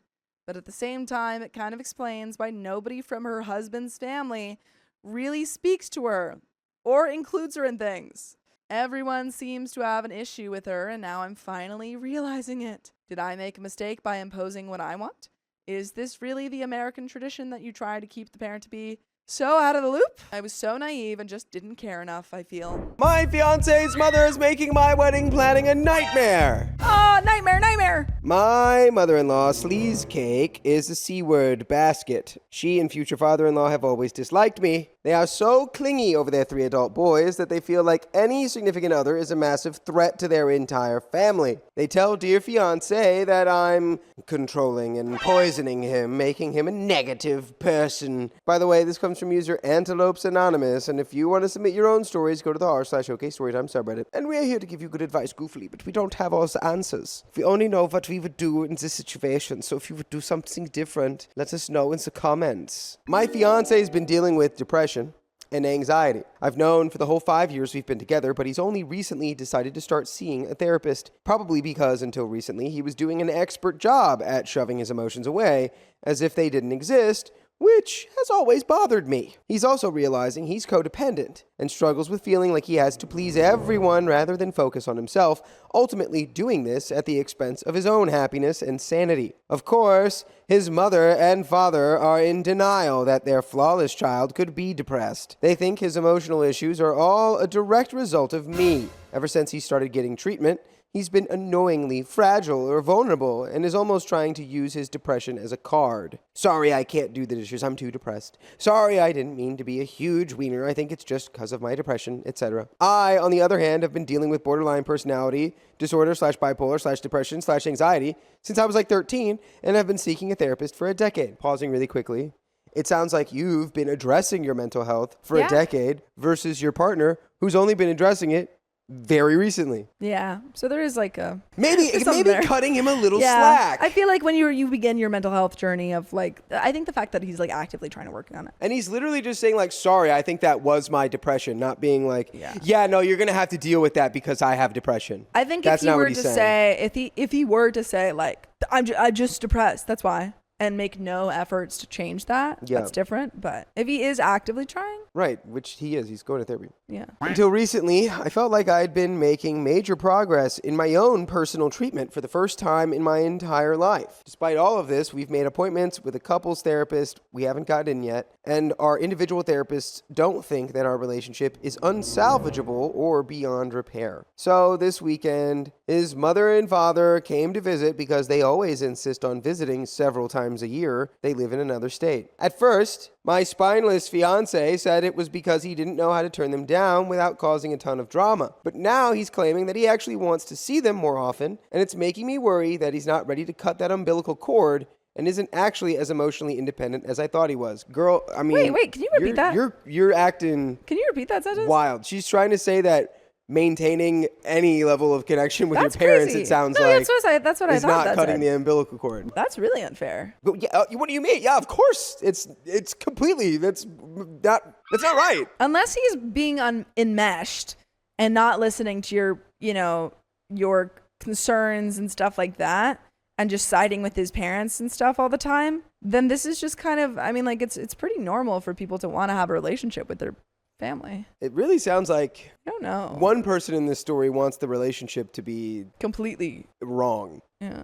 They got in on Friday, and we went out to the most uncomfortable dinner of my entire life. My fiance and I had prepared for this. My parents offered us $10,000 for our wedding and honeymoon to spend however the F we want. I'm turning 26 in November, and I'm currently on my parents' health insurance. I have a ton of costly health problems. My fiance has great health insurance. I'm self-employed. We decided to elope in Banff in November for the sake of health insurance, but wanted to make it fun, hence Banff, instead of just going to the courthouse. Wait, what does Banff have to do with your health insurance? Yeah, what does eloping for the sake of health insurance have to do with anything? You mean maybe eloping so that you can get on your fiance's health insurance? I assume because it might be from a company. And once you're married, then you can also have his health insurance? I think just saying, like, we got married for the health insurance, but we eloped because it was easier. I think that's, like, the general vibe.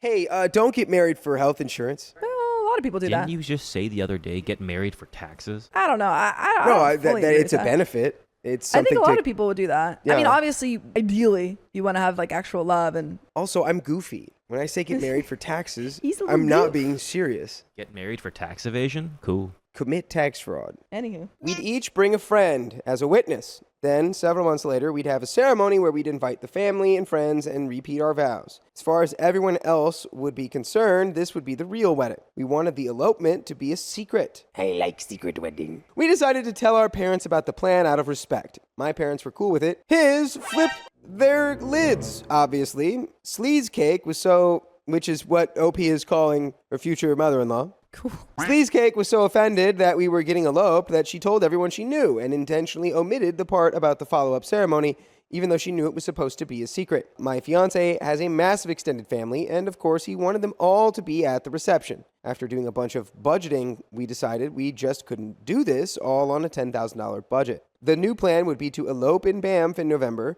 each bring a friend, and invite the immediate families. Then we wouldn't have any follow-up ceremonies or anything. We would just leave it at that. Even though the thought of having his family there makes me dread the ceremony so much that I'm not sure I will even enjoy it. Have you, properly expressed all of these feelings to your partner? That you despise his family to this level? Does he know? Did we get any information that she's expressed that? We expected his parents to be angry with this plan, but it's our wedding, and they aren't helping pay, and it's all we can afford. But we knew they'd be unhappy. Fiancé wanted a huge reception too, so we agreed that if they insisted on a reception, we would say that they'd be welcome to throw us one themselves, which seemed pretty reasonable. So at the dinner, we told them about the new plan.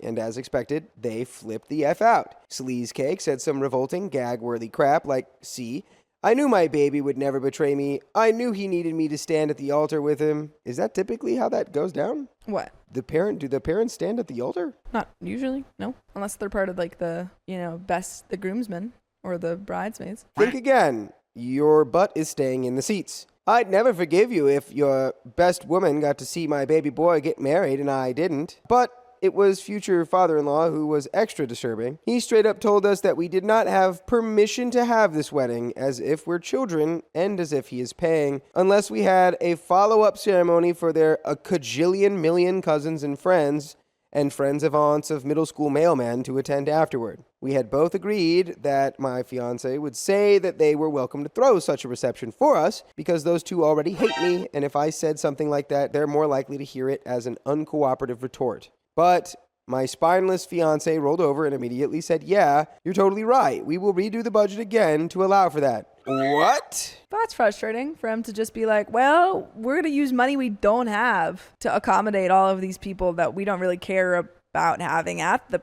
reception. I just don't like any of this at all. Yeah. It just I'm not feels like liking there's a any lot of the vibes from any side of anyone in this story. Yeah, I mean, like, you're calling your 0%. partner spineless. Doesn't feel like a great relationship. And I can't imagine why their parents hate you so bad. Seems like the feeling's been pretty mutual. Yeah.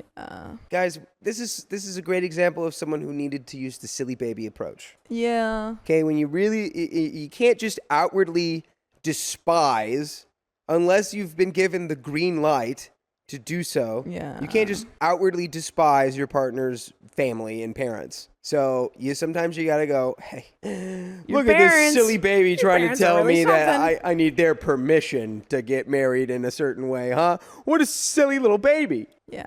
I then got a 15-minute lecture about how marriage is about families joining and how it's so unbelievably disrespectful that I haven't met his extended family yet and blah, blah, blah, blah, blah, blah, blah.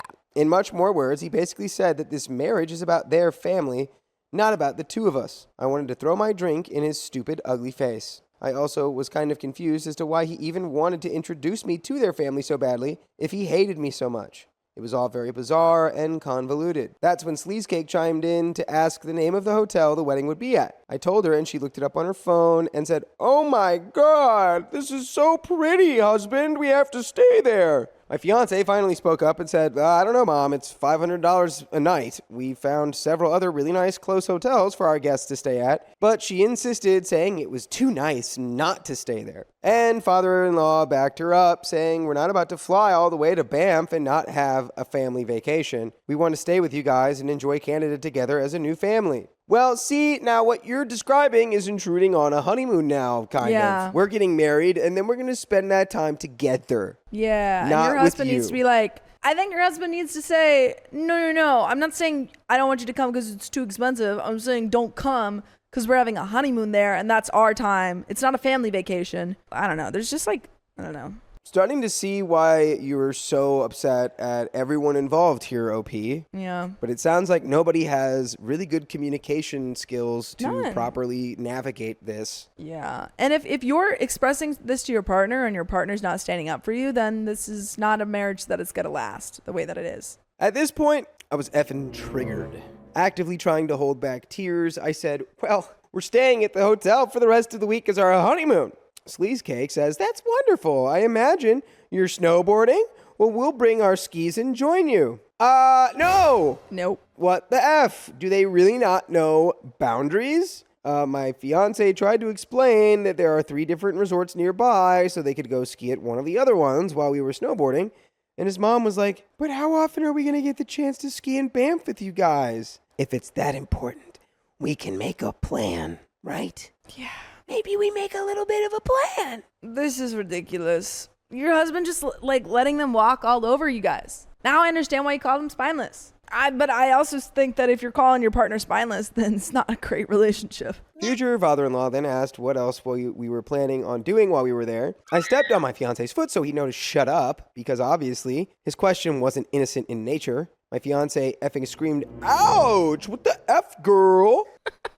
Yeah, like stop talking. And why would you do that? Because it needs you to stop talking. At this point, his parents glared at me and I excused myself to the bathroom to freak out in privacy. As I was walking away, I heard him begin to tell his dad about the world-renowned spa, and I heard his mom say she couldn't wait to use it. Okay, and now I'm seeing the enmeshment. It seems like we got all of like OP just kind of told us all this stuff and we're like, we didn't have any proof of it. And now we're getting all the proof of it. Yeah. Yikes. He's bringing his parents on the honeymoon?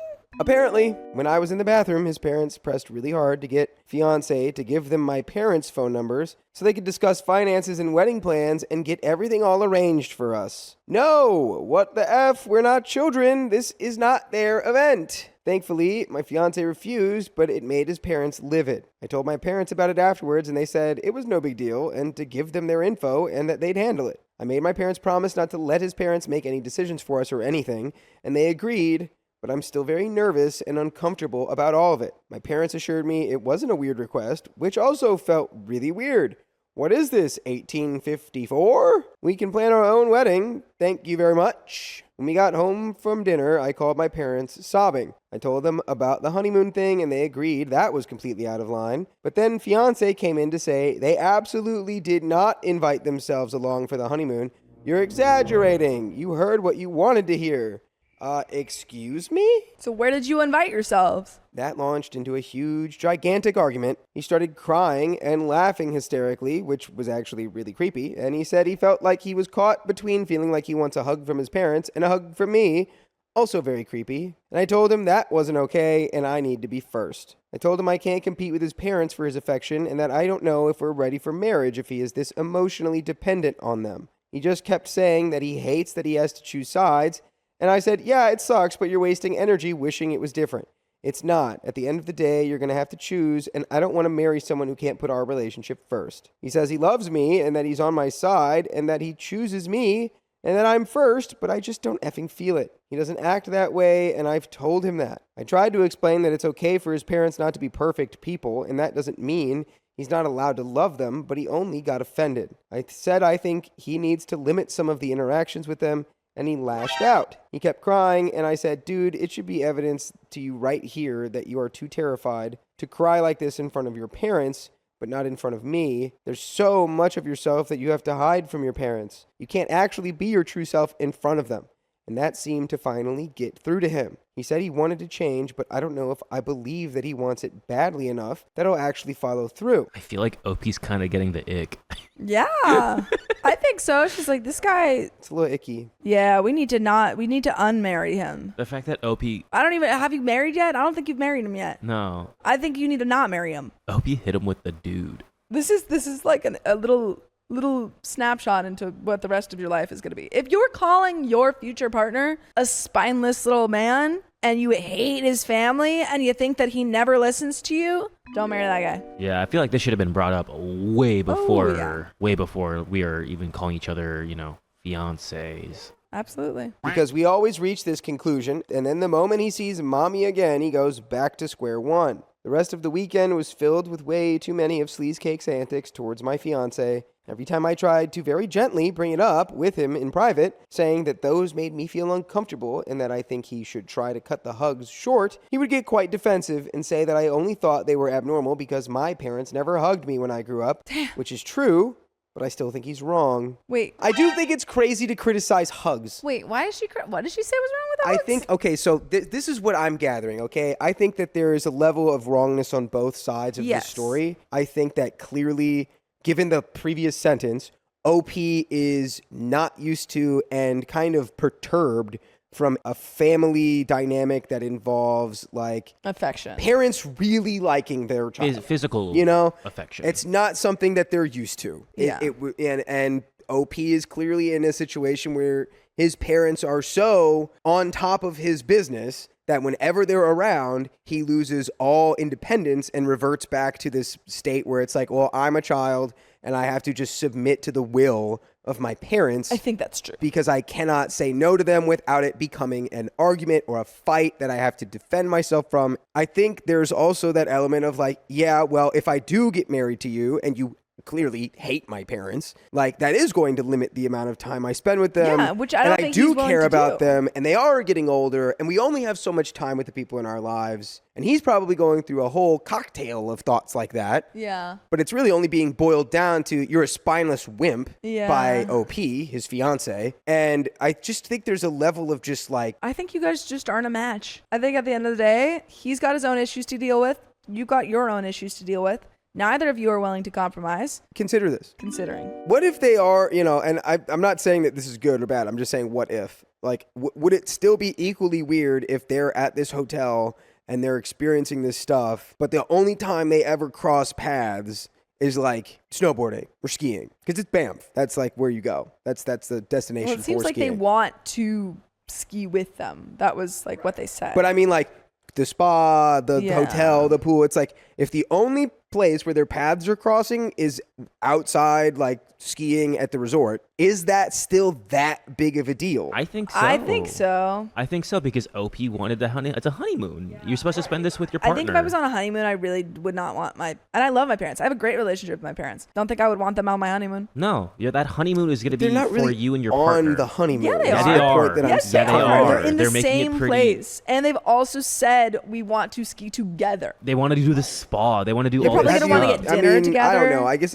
I've snowboarded a lot. I don't feel like it would be that much of a difference It's not. But, hitting routes with just my partner versus my partner and but my it's the parents. context of the honeymoon. If it was like, oh, let's go on a trip to Banff, fine. But this is a honeymoon between OP Yeah, and her and I mean, partner. to be clear, I don't think that these parents would keep it at just the slopes, but I No. was just putting it out there of does that make a difference? No, yeah, it's intrusive. Cowboy as God says it's intrusive. I agree with that. I think I agree with Sophia said. You guys are not ready. You guys are not at a level to Yeah. figure this out. You got your stuff to work through. He's got his stuff to really work through, and you can't do that together. No, agreed. Unless if you guys like take a couple steps back, slow it down. Agreed. But he's got to really dial it up and figure out what he needs to do with his family before he gets into a relationship with you. He can't do both at the same time. Obviously, No, sir. it's not worth it. It was also filled with Sleazecake and future father-in-law getting angry when I would have to slip away for a few hours for work because OMG, how rude. She's self-employed. Why can't she schedule the whole weekend off for us?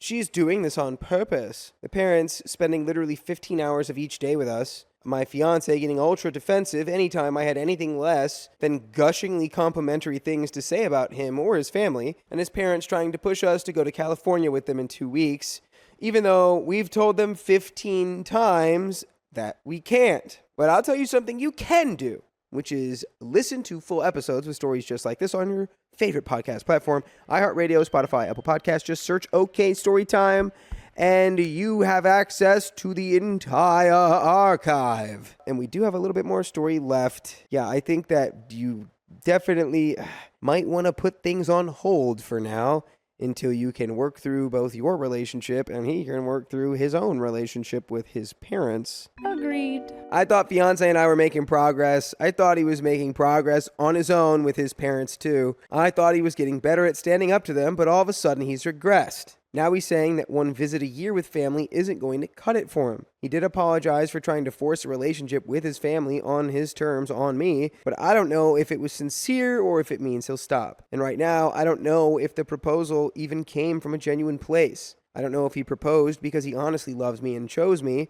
or because he loves me and thinks that's just what you're supposed to do. I don't know if I feel like we're ready for marriage anymore. I don't even know how to feel about us. I feel like I'm not in the driver's seat of my own life anymore, and I feel like I'm engaged to his parents, not to him. I feel like my fiance has been hijacked by a child this last year, and like our relationship is all of a sudden foreign to me. And I don't know how to fix any of this, or if it even can be fixed, and I'm really scared. And that is the end of that story. I think that you guys need to postpone the wedding. Postpone your relationship.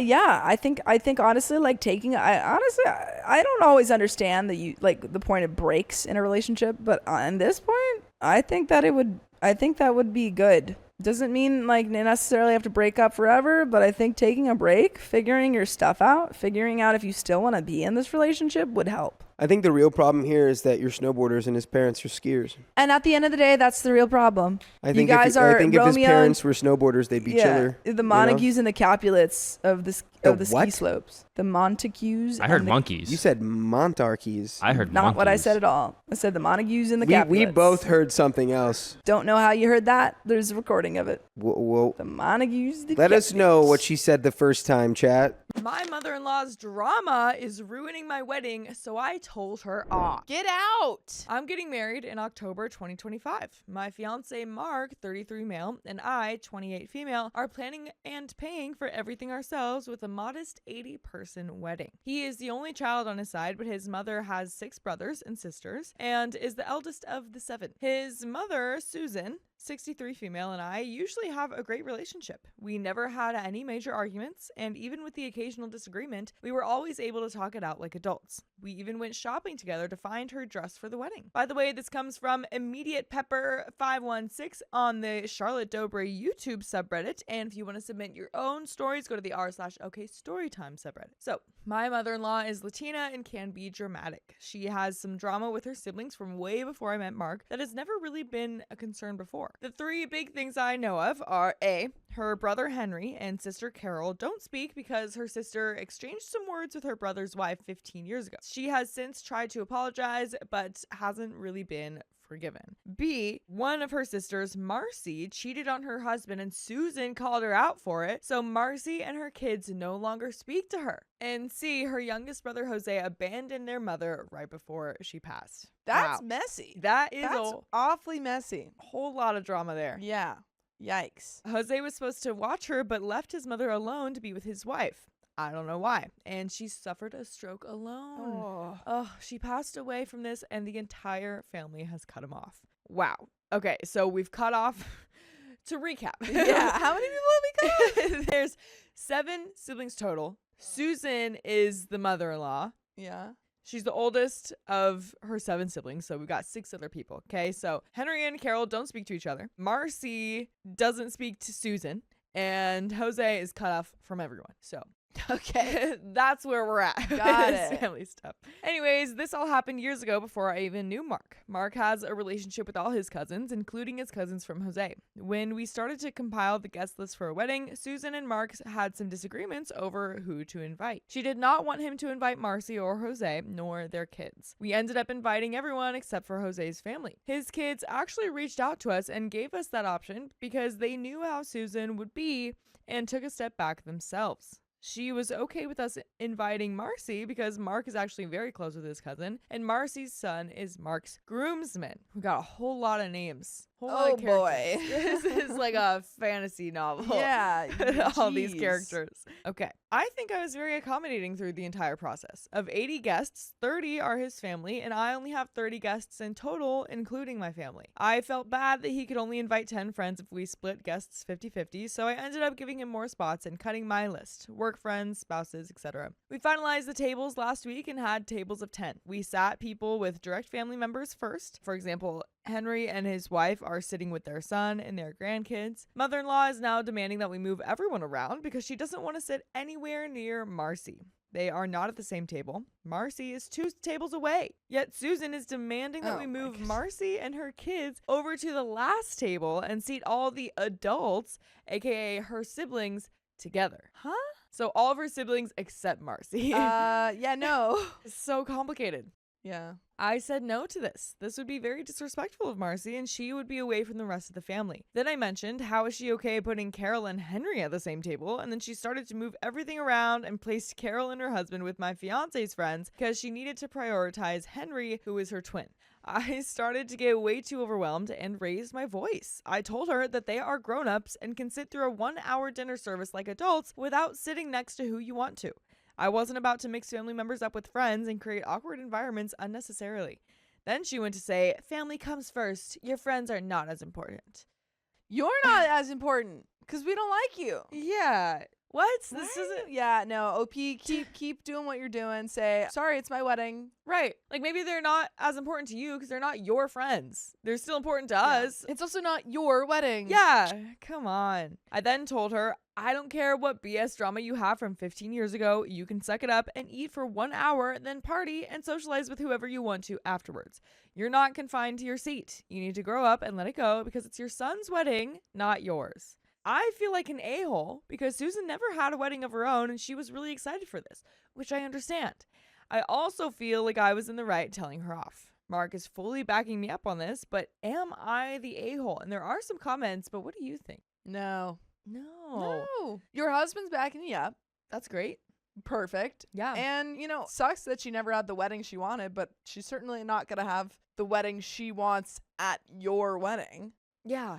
Exactly. It's like, I'm sorry you didn't get one, but like, it that's doesn't mean tough. this can be yours. Yeah. Like, but yeah, you're just standing up for yourself, which more people need to do. I agree. It can be harsh sometimes, but it depends on the level of crazy. And And she's being awfully crazy. exactly. There are some comments. Comment number 1 says, stop sharing so much info. They have no right to know how you are arranging your seating. Do what you want and let them deal with it.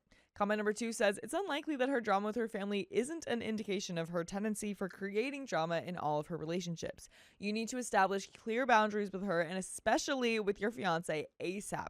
A couples therapist can help you with that. I feel like the husband's been pretty good. Yeah, it seems like that part's fine. Yeah. Maybe I that don't know if you commenter just- necessarily. I mean, I guess couples therapy is always helpful, but I Sure. feel like you don't necessarily. Yeah. Yeah. I feel maybe that commenter like skimmed over some Yeah, things he's like, or something. mother-in-law, woo, couples therapy. Right.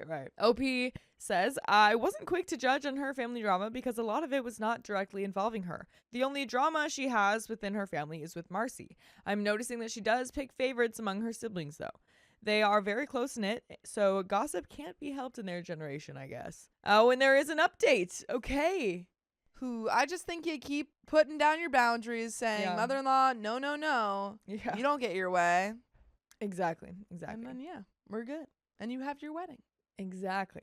And there is an update. So the stuff from my original post happened last Sunday. My fiance was at work when it happened, and Susan wanted some company while her husband was visiting his brother in another country. So I went and did some wedding planning there.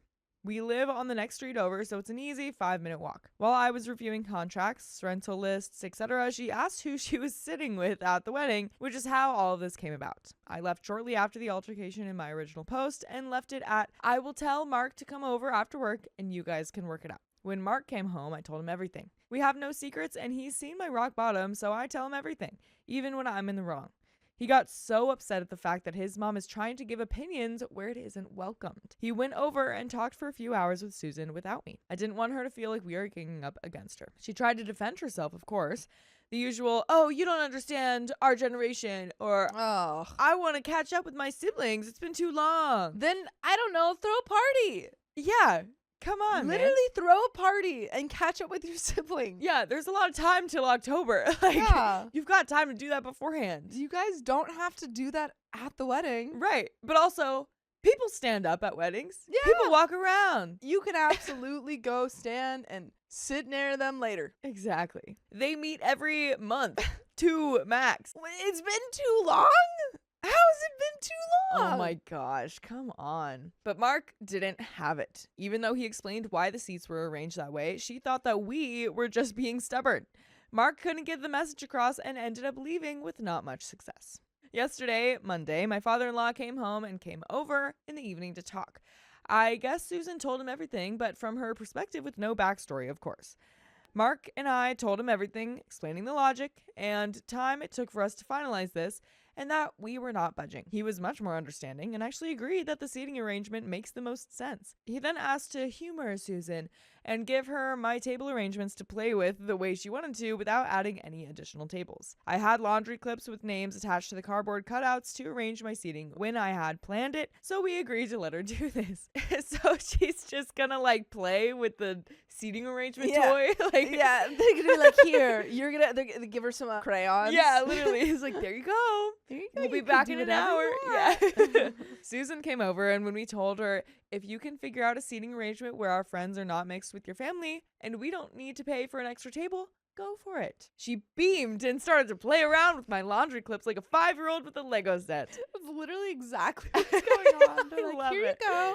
Yeah. You're gonna do great. It's like putting an iPad in front of Yeah, a baby. yeah. After seating her own family the way she wanted, her face started to become puzzled, confused at how she would figure out the rest of the guests, my friends and family. And I hope that you figure out that we have full episodes with more stories just like this one on iHeartRadio, Spotify, Apple Podcasts, whatever your favorite podcast app is. Just search OK Storytime. But there is a little bit more to this story, but this is so funny. This is so funny. It's like, okay, they're try to gonna see have how her, hard it is. Yeah, they're like, we've tried explaining it to her. Now Yeah. she has to figure out how hard it is. She has to see for Yeah. herself that this Yeah. just isn't possible. She This has is to learn the the hard best way to do it. You I guys think so figured too. It out. Yeah. Yeah, you nailed it. I totally agree. Well, I have no notes. Yeah. Great job. Gold star. It actually became so late for dinner that we decided to go out for a bite to eat, and Susan opted to stay and try to figure this out like an impossible math "The ones equation. in this here house. I Right. can't figure it out. I don't get it. We went out to eat and grabbed a burger for her on the way back, and an hour later, she was still stuck. This is when she gave in and acknowledged that our original plan made the most sense and agreed to drop the topic. We laughed it off, and I joked that I should have let her do this from the beginning. She had her burger, and that's that. Susan is stubborn, but she is the kind of person to acknowledge defeat when she knows it. I appreciate my future hubby for being so supportive and strong for me. Makes me even more sure that I'm marrying the right person. And I that like is the end of that story. I like that. I realize my mother-in-law hates me, so I no longer want her in my house. Yeah, I wouldn't want someone who hates me living with me either. I, 40 female, and married to the most wonderful man alive, 41 male. We have been married now for 17 years and have 3 children. Life has not always been easy, but we worked very hard together. We started out with nothing, and now we have the life I have always dreamed of. We are both successful business owners, each have our own business and separate finances. Always keep separate finances. By the way, this comes from Top Caterpillar 5219 on the Charlotte Dobre YouTube subreddit. And if you want to submit your own stories, go to the r/OKStorytime subreddit. So, my husband is not romantic with words. He is so blunt, it makes me laugh most of the time, which matters less to me because he is great with the behaviors that do matter. For example, he doesn't cook, so I do all the cooking, but he has never criticized my meals, even when they weren't great. I love that the first thing is like, he's great with the behaviors that do matter. He doesn't cook ever, but he also doesn't criticize my cooking, so... Right. That's great. Instead of demanding, he'd simply ask, "Did you have the time to cook today?" And if not, he'd handle dinner himself. Well, that's a nice way to go about it, I think. It sounds like the bare minimum. Instead of demanding dinner, he Right. asks if I made dinner. Yeah. To him, cooking isn't my duty. It's something I choose to do. This is the bare minimum. Like, yeah, it's great. It's great. It's great. Sure. Yeah. great. But yeah, I agree. It's just not necessarily something to be praised. It's more Yeah, of it's like defending his character. Yeah. And he believes we'll always make sure the kids are fed together. It's one of many ways he shows what truly matters and why he's such a wonderful, supportive spouse. He backed me when I went back to school, took paternity leave so I could keep studying after an unexpected pregnancy, and is great with my parents. I also have an amazing relationship with his sisters, and I adored my father-in-law. My grandmother told me, "You marry the family too," and I truly did. My father-in-law, who passed 2 years ago, lived with us before he passed away and became my best friend and greatest champion. I never vented about my husband to my parents, but I could confide in his father, who loved me like his own and was so proud of his son and grandchildren.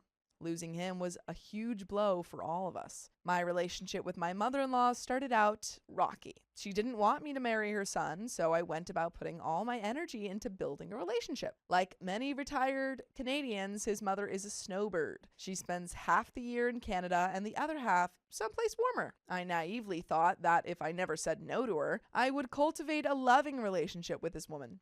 When she would visit, I would take her everywhere. I became her chauffeur. She did whatever she wanted in my house when she stayed with us, and I even gave her use of my car whenever she pleased because she doesn't have a car. I literally did everything for her. I stupidly did not heed my husband's warning of, "Do not bother doing too much for her, it won't matter." For the majority of the time I have known them, my father-in-law and mother-in-law did not live together. They weren't separated, but didn't live together except every now and then. That sounds like the definition of separated. Yeah. I mean, they're not divorced, but they are like physically separated. They're literally physically separated. When my father-in-law moved in with us years ago, my mother-in-law moved in with my sister-in-law in the same city.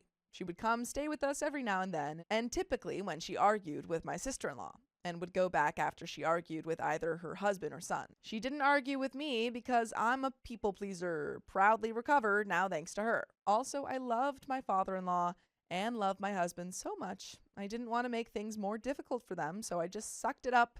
When she complained, criticized my cooking, criticized my parenting, the only thing I didn't put up with is criticizing my children. As I mentioned, my father-in-law passed. FYI, she did very little caring for him when he was ill. It was mostly my husband with some help from me. Suddenly, my mother-in-law was complaining that she was alone in the world. I didn't understand this because, as I said, it wasn't like they were together a lot. And when they were, she was arguing with him. She was grieving, so I sort of attributed it to that. To help her with the grieving process, I told her that she's not alone, that whenever she was in Canada, she would have a room in our house designated to her. When she isn't in Canada, our guests could use it. She agreed, she had a room, she went back and forth between us and my sister-in-law, but had her space. Then came time for her snowbirding. Is that even a term? Well, it should be if it isn't. She found out I was putting her stuff into storage while she was away. I reminded her that this room would be used by guests when she wasn't here. She accused me of lying and punting her out of the house. I explained that wasn't my intention. My intention was to keep her stuff protected so she wouldn't worry about people fooling around with her stuff. I reminded her that she had previously accused my cleaner, who is super trustworthy and has tiny feet, of stealing her size 10 women's shoes. The shoes turned up later in a bag that she stored them in, and accused my daughter of spilling orange juice in her closet and onto her clothes. Turns out she had juice stored in her closet, and she threw something on one of the juice packs, and it burst. You didn't think about the juice packs that you had in your closet when you accused OP's daughter? You weren't like, oh, where could that have come from? Maybe from the juice packets I keep in there. Yeah. It must be from a child spilling it, because who keeps juice boxes in their closet? That's strange. Strange. We need the mom from the last story to come in. Yeah. And be like, here, I'm going to walk you through all of this. Right. This really helped me. Yeah. Now it needs to help you. Yeah. That's just to name a few things. I gently told her I didn't want her to worry about her stuff, but she was not listening. She had her narrative and was going with it. She made my husband and his sister's lives miserable as a result of this, but my husband and his sisters took my side. Great. Told her she was unreasonable and that I didn't do anything wrong. They added that I have done so much for her in the past and so much good. Why would she assume that I'm punting her out? There was no reasoning with her. My husband then looked at me and said, remember when I told you it would not matter how much you do for her? All it takes is one perceived wrong, and it's game over for her. My mother-in-law left to snowbird and promised she would never be back in my house. Oh no, whatever will we do without your lovely presence in our house?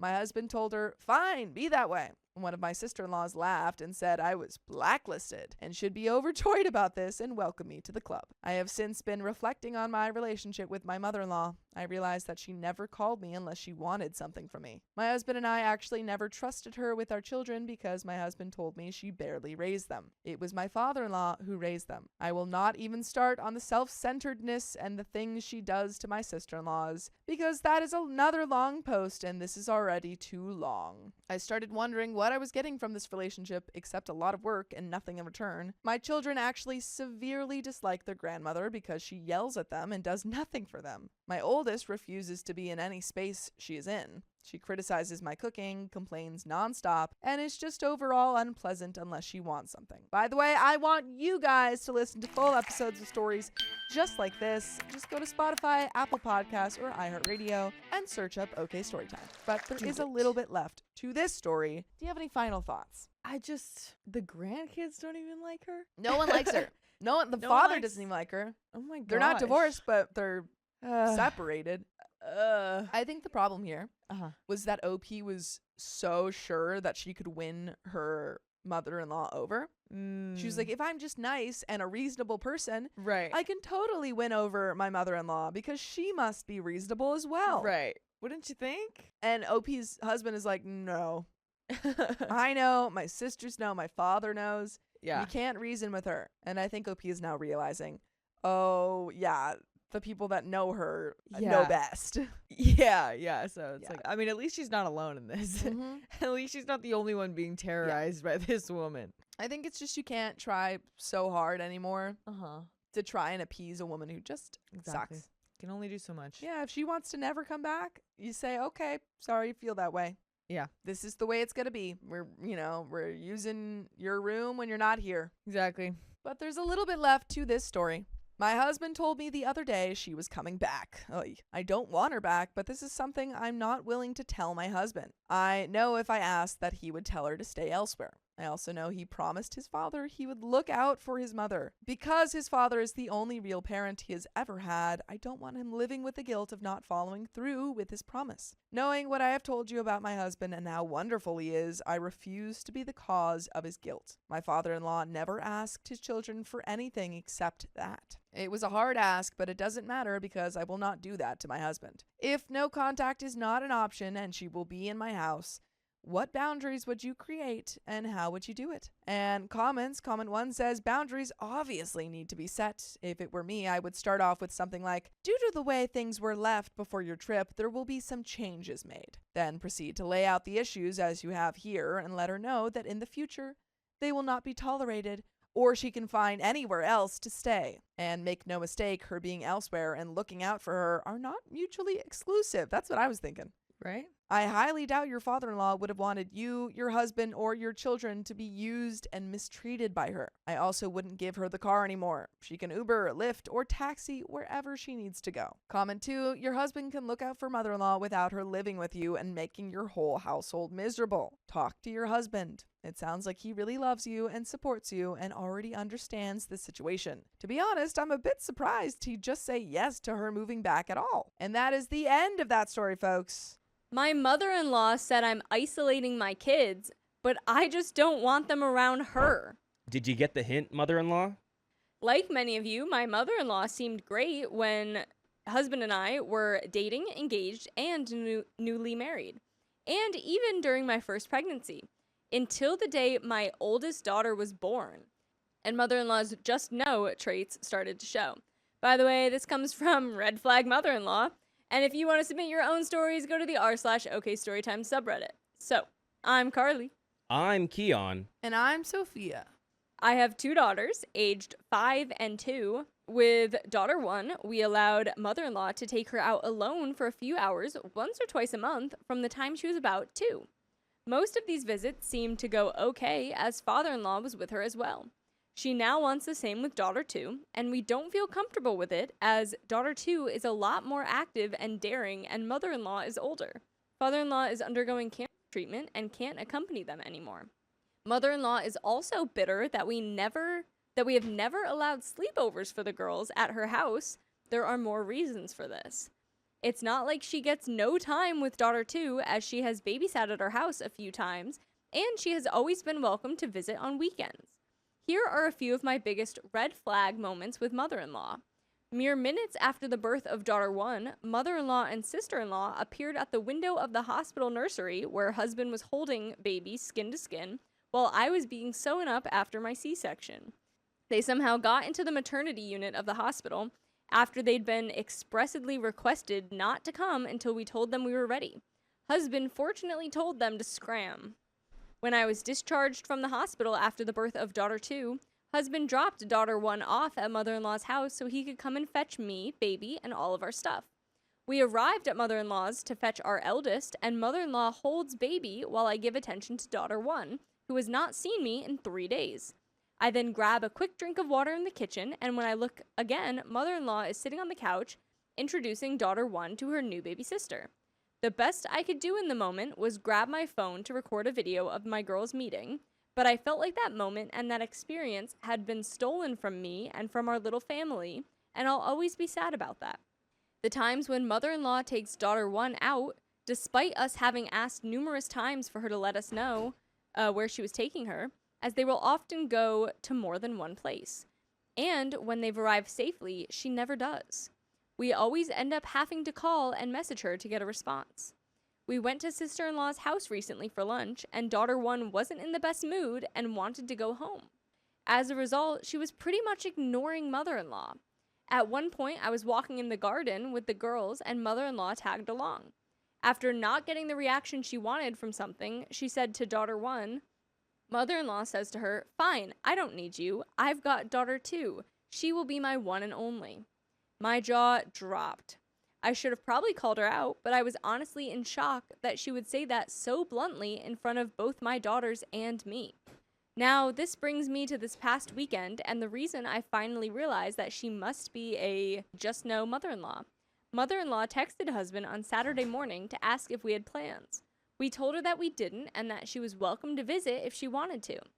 Now, because she wants to have my little one to herself, she started her old complaint of, she won't get to know me if she isn't alone with me. OP can't just hold on to her forever. Then, when husband tried to shut this down, she sent him a voice message, which he played for me to hear. In this message, she actually used the words, "You're isolating them," in the house, and they're attached to their mother because they don't know anything else. I was livid. Firstly, because it's a complete lie, and also an unashamed attempt at an emotional blackmail. Husband quickly clapped back at her and told her our girls go out plenty. We just don't tell mother-in-law every detail of our day. So she sulked and basically said, fine, I won't visit. I have other things to do this weekend anyway. Later, she apparently apologized, but I don't believe it's a genuine apology. It's simply an attempt to smooth things over so she can try to manipulate us again next time. Okay. The comment she said about, oh, okay, I can have the other one. Yeah. What? So, terrible thing to say. I wonder if it was kind of in I want to know the tone it was read in, basically. Because I've totally had that moment where you're like grumpy or something and it's like, fine, I guess I'll have to just go talk to so-and-so instead. But if that was said like with any remote seriousness, that's horrible. I don't know. If someone said that, if we had a kid and someone said that, or kids, and they're like, that's the thing. It changes because they're both siblings too. Like I've had that where it's like, I'm going to go talk to your cousin then. okay, because you're an only child. Yeah. See, it's different. If someone did that with me and my sister or my sister and I, I'm sure it's way different when it's sibling things. Mine would always just be like, oh, if you don't want to talk about that, like I'm just going to have to go talk to your other cousin then, and jokingly walk away. With siblings, I could get that. I think she crossed the line. Yeah. I know OP was very mad at the moment, but I would have called her out. I'd be like, excuse me? You should have in the moment, yeah. But again, it's like you don't want to... In front of the girls, In front of the girls, which makes sense. And if the issue is if she comes back and she's like, well, I just don't feel like I see them that much, and it's because you're afraid of her just taking daughter 2 out, maybe you can plan days where it's like you and mother-in-law and the girls have like a girls' day or something, and then she has the help that she needs, but she still feels like she's seeing them a little bit more. But she needs to respect you guys before she gets that. Again, you guys are parents. We're all adults here. We can respect that, right? Right. Right, Grandma? Right, Grandma? She can get extremely nasty and passive-aggressive when she doesn't get her way and can't stand it that my children want to be with me and not her.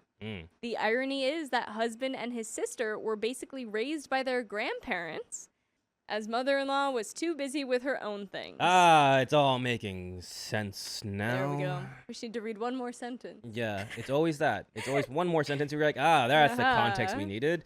Yeah, she didn't get to be a mother, and now she wants to be a mother. Right, she's trying to make it up. She pretends to be nice to my face and then says things to husband behind my back. I've reached the point where I'd love her to say something directly to me so I can tell her to F off. Husband is very supportive of me, but I don't think he can see mother-in-law for exactly what she is yet. Any advice to save my children and my sanity from this woman would be greatly appreciated. Oh, and there's an update. A few more small but annoying incidents have happened since then. Mother-in-law hasn't tried to take the kids out recently because father-in-law's cancer has taken a turn for the worse, so she's been preoccupied with that. One notable incident was when mother-in-law, father-in-law, and sister-in-law came to visit us. My husband suggested the 3 of them walk with the kids to the park, which is just down the street from our house. I didn't love the idea, but allowed it because it was nearby and mother-in-law wasn't alone. On the way back, they stopped to pet a cat. In-laws left as soon as they got back with the kids. We then noticed my toddler, 2, holding her finger and realized the cat had scratched her. It fortunately wasn't a bad scratch, so I cleaned it and put a Band-Aid on for her. You go to the doctor for that. Oh, cat Stray scratch. cat scratches? Oh, right. House cat scratches are bad. Stray cat scratches are bad. If it's deep enough. Ooh, yeah. Husband then texted his family group chat to ask what had happened. You'd expect a response of care and dismay from a loving grandparent. This is what we got instead. LOL told her if she pulls his tail, he'll scratch. She stopped, but then did it again and held on. He hissed, but must have scratched her. That's a consequence of pulling a tail of a cat. Great learning aid for kids. She didn't even react. She's 2 years old. If this was our kid, she'd be at the doctor because I'm had bad. going- You've seen my cat scratches yeah, from exactly. a house cat. If my mom did this, or if your mom did this, I'm going straight. Either or, we should go straight to them. I'm like, no, done. You're done. My jaw just dropped. 0 apologies, 0 concern about my toddler's pain, 0 accountability taken for not preventing what should have been obvious to a responsible adult. I had been documenting all these things to remind myself of who mother-in-law really is, and felt it was time to have a serious conversation with my husband. If father-in-law passes away, I foresee all this getting so much worse, and mother-in-law using grief as a weapon. The conversation went really well. Husband listened, said he understands my concerns, and will support me fully to set the boundary that in-laws cannot take the kids out without me or him present. He texted mother-in-law a few days later and let her know, very kindly and diplomatically, that we would prefer to do outings and visits as a family going forward. That we feel it's in our children's best interest at this age that at least one of us be present for them. He made it clear that he still would like in-laws to be a part of the children's lives, but that they need to respect our decision. If mother-in-law took it well, I was even willing to host in-laws at our house for lunch once a week so they could see the kids. But you can probably imagine how this conversation actually went. Yep. Mother-in-law lost her crap.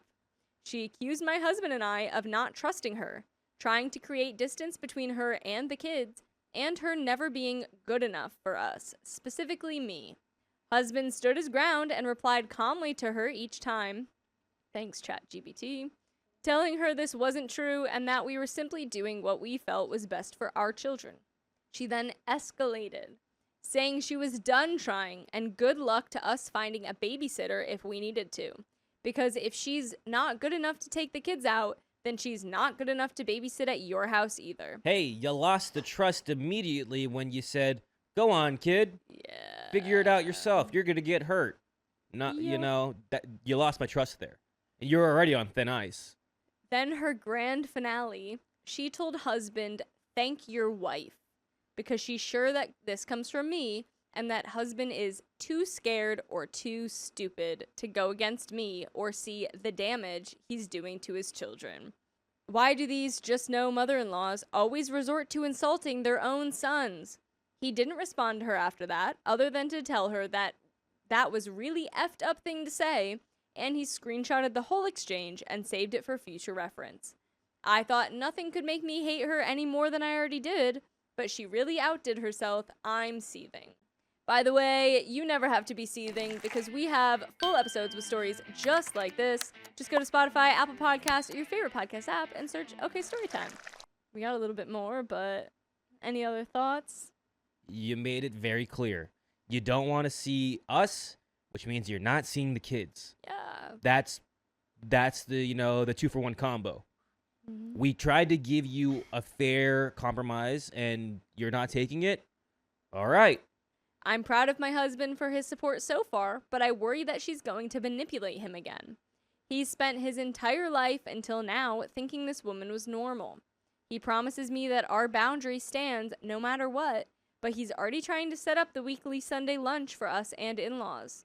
As much as I would love to, we can't go no contact with her because husband's dad is basically on hospice care at home. Yeah, that's probably the only reason. So husband takes turns with mother-in-law and sister-in-law to supervise him. Father-in-law has always been kind and respectful, and I have nothing against him. How do I retain my sanity here? Do I just gray rock the crap out of mother-in-law for the rest of her life? That's the end of that. I mean, she's called you out, OP. I think Yeah. she really Pretty wants to hardcore. I think it's just have a face-to-face conversation without any of the children there, maybe your husband there. Yeah. But just like, hey, if you want to say something, get off your chest. I'll get whatever I want to say about you off my chest. Done. It's again, you're not trying to see here, but there is one situation with the father-in-law, which you guys have to be at least amicable about. Yeah. But Yeah.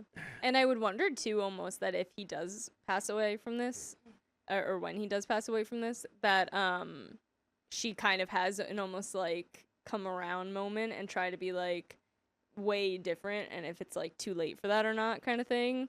She would have to have like some pretty big redemption apology arc for I to was make gonna it back say, from that. if she did a huge apology, even if she did a huge apology and said, "Hey, I was out of line," I'd just be like, "You're really on thin ice." I don't care what your apology says. Actions speak way louder than words. Very little to no contact for you guys. It's not fair to you. So. Giving birth was already hard, but my mother-in-law is making it harder. You're supposed to help in this situation, girl. I'm here to share my negative birth experience. It involves my mother-in-law, Kathy is her name, a useless midwife to whom I paid $5,000 of cash, and unhelpful hospital BS. When I went into labor, my husband, 24 male, called his mother and told her the news. She was planning to drive over 10 hours to be ready to meet the baby when he was born. I planned on a home birth and had a midwife and a doula. They had been great all throughout the pregnancy until the day I went into labor. It obviously wasn't the plan, but I labored at home for over 30 hours. Oh my God. Oh. During active labor, the midwife finally showed up, but did nothing to participate. She and the doula hung out in my living room, lounging around and giggling back and forth while I was in the bedroom struggling to cope. Oh my What? gosh. I'm sorry. What are you there for? That's what you're supposed to do. I'm sorry. They're like, oh my God. My husband was doing the best he could as my support person with his very little knowledge and was trying to counter pressure on my back. He wasn't doing it quite right, so it was actually more painful than helpful. When he needed to rest, my mother stepped in to help me through contractions. Again, the midwife and doula did nothing to coach or comfort me when it would have been very helpful. This was my first birth experience, so I didn't know how to ask for what I needed. I was quickly getting to my exhaustion limit and still not fully dilated. Here's a way you can imagine the pain I was in. Every 2 minutes, I felt an urge like I had explosive diarrhea while cramping across my lower back and midsection with intensity and crippling pain of a Charlie horse. They last 30 seconds each. I was strictly forbidden to surrender to this urge to push and had to hold it back with all the energy I had left. If I did give in and push, I would damage my cervix since I wasn't fully dilated. This is what I was dealing with while my midwife spent a full hour making up her mind whether or not to call an ambulance to transport me to a hospital 40 minutes away so I could get an epidural and finally relax enough to progress. My husband was begging her to please make a decision because that's what we hired her for. She finally called the squad and they showed up within 10 minutes. Kathy had been at her hotel for almost a full day at this point and was blowing up my husband's phone, complaining that it was taking too long and she would not have any time to spend with the baby. I'm sorry, the birth? You're complaining about the length of time of the birth? It's not really up to OP. I'm sure she wouldn't want to have a 30-hour labor. Yeah, maybe if you did something to help, it wouldn't be so long. Hubby told her he'd call when the baby was born and to understand this was not about her or her timing. When we finally got to the hospital, I was throwing up, contracting every minute, and still holding back from pushing. Kathy was still incessantly calling and texting, explaining that she should never have come if we weren't going to let her in the hospital while the baby was being born. The issue was there was a certain number of passes allowed for support people in the delivery room, and they were already taken up by my hubby, my mother, and my midwife. My husband explained this to Kathy and told her there was nothing he could do. She would just have to wait. Instead of understanding that we were doing the best we could, she continued calling and texting, crying and whining about how unfair it was, stressing my husband even more than he already was. It was then time for me to start pushing. Finally! OP, you've made it. You're so close. The doctor on duty told my midwife to hold my legs since I was paralyzed from the waist down from the epidural. She replied that she doesn't hold legs and to ask someone else. I flipped out on her and screamed, "Then what am I paying you for?" I was fuming, and I would have had the capability, I would have punted her in the throat. Everyone's eyes got wide, and the room got quiet until some nurses stepped in to do what the doctor said. Finally, after 36 hours of labor, my baby boy was born. I was dissociated, exhausted, and traumatized. I didn't even want to hold him. I just wanted to sleep. My midwife left, opening up a support person pass that we allowed Kathy to have in her stead. When she came a few hours later, she didn't even seem happy to be there. She was moody and acted like she had been inconvenienced. The lactation consultant came in during Kathy's visit to help me with breastfeeding. I was in tears at this point because I was in so much pain attempting to nurse my baby. Kathy kept trying to insert herself over the lactation consultant, even though she was never able to successfully feed her any of her children. I snapped at her to sit down, and I don't need one more person telling me what I'm doing wrong. She got quiet. Good. The rest of the time she was there, she hardly said a word to me. Good. Shut up. Yeah. You need to be quiet. I stayed 2 more days in the hospital because I was still struggling to nurse my son. And that is an expensive stay. Also, it sucks because she paid $5,000 for the midwife to not have to probably, Yeah, to have a home birth. yeah, That to was the home original birth and not plan. have all of those hospital expenses. Yeah. It felt like I was being sliced with razor blades every time he sucked. Oh my gosh, no. I'm never having children. No. I can't do that. No, guys, no. The pediatric doctor, nurses, and lactation consultants all checked him for a lip and a tongue tie and told us he did not have any and that there must be something wrong with me. What do you mean? I called my midwife because part of the services I paid her for was being my lactation consultant. The hospital refused to give her the third pass that my mother-in-law returned after she left, giving me some weird policy about personal staff not being allowed back in after they left. Not even during visiting hours? During this time, I was threatened by a nurse who told me if I didn't figure it out or give the baby formula, they would not let me take him home. OP's trying. OP's literally trying. It wasn't until late at night on the second day someone finally thought to offer me a pump. I sobbed with gosh. relief when I was finally able to get enough milk to feed him with a medicine dropper. Yeah, is everyone dumb? Is everyone at this hospital plus the midwife stupid? Oh my gosh. I was finally discharged the third day and so relieved to be going home. We found out later through a dentist my son had both a lip and a tongue tie, and that's why his latch was so painful. Oh, so all the time when the doctors were like, no, he doesn't have one, it must be a you thing. Are these doctors stupid? Apparently. They haven't done anything right. Well, I'm so angry for OP right now. Dude, I wouldn't pay anyone anything. Yeah. I would get the no one gets doctor's money. note, slam it on the hospital desk, Yeah, and be I'd like, say, I need to talk to You guys someone. suck. You guys suck, and I'm not paying you a dime Not for a your dime. for whatever you were doing in there. There was nothing wrong with me, and it could have all been fixed within an hour had one staff member been competent. 2 years later, my son is healthy and happy, and he now has a little sister. Yay! They're 16 months apart, and I was able to have the home birth of my dreams, peaceful and perfect. As for mother-in-law, we didn't let her come until a whole month later. I'm so thankful for my supportive husband and mother, who were there for me when I needed them most. I know this post was long, but thanks for sticking with it and reading till the end. I can't wait to read some of your juicy mother-in-law and birth experiences. Spill all the tea in the comments. Edit for anyone who is caught up in the fact that I wanted a home birth. It's very common where I'm from, and just based on my own experience with the hospital my first time, I won't be itching for another birth there anytime soon. Yeah. Also, my first midwife was highly recommended to me by a friend who had 2 kids with her help. She was highly reviewed by others and is well known by the hospitals and doctors in the area who work with her. I just happened to have a bad experience, and who knows how much of it was my perception versus reality. I found my dream team that I will stick with now, and I'm grateful to have services like this available to me so I can make the choice to give birth in the peace of my home. And there are some comments. Comment 1 says, wow, I hope you gave terrible reviews to the useless midwife and doula. Reply says, I hope you reported her to the licensing agency. OP says, in the state I love, there is no midwife license required to practice. Yeah, What? that's obvious. That lady has never been licensed for anything. That's That's crazy. a lady you found on the street. I bet she can't even drive. Reply, so anyone can just say, hey, I'm a midwife. No oversight, no certification. Yeah. That's scary. OP says there are limited rules, but there is no official certification. All midwives have to be doulas first, and they do have to get an education. You can ask a midwife to see any certificates they do hold, even though they aren't required by law, and look at the reviews. My second midwife doesn't have a website, but she's about 70 years old and delivered several of my friends.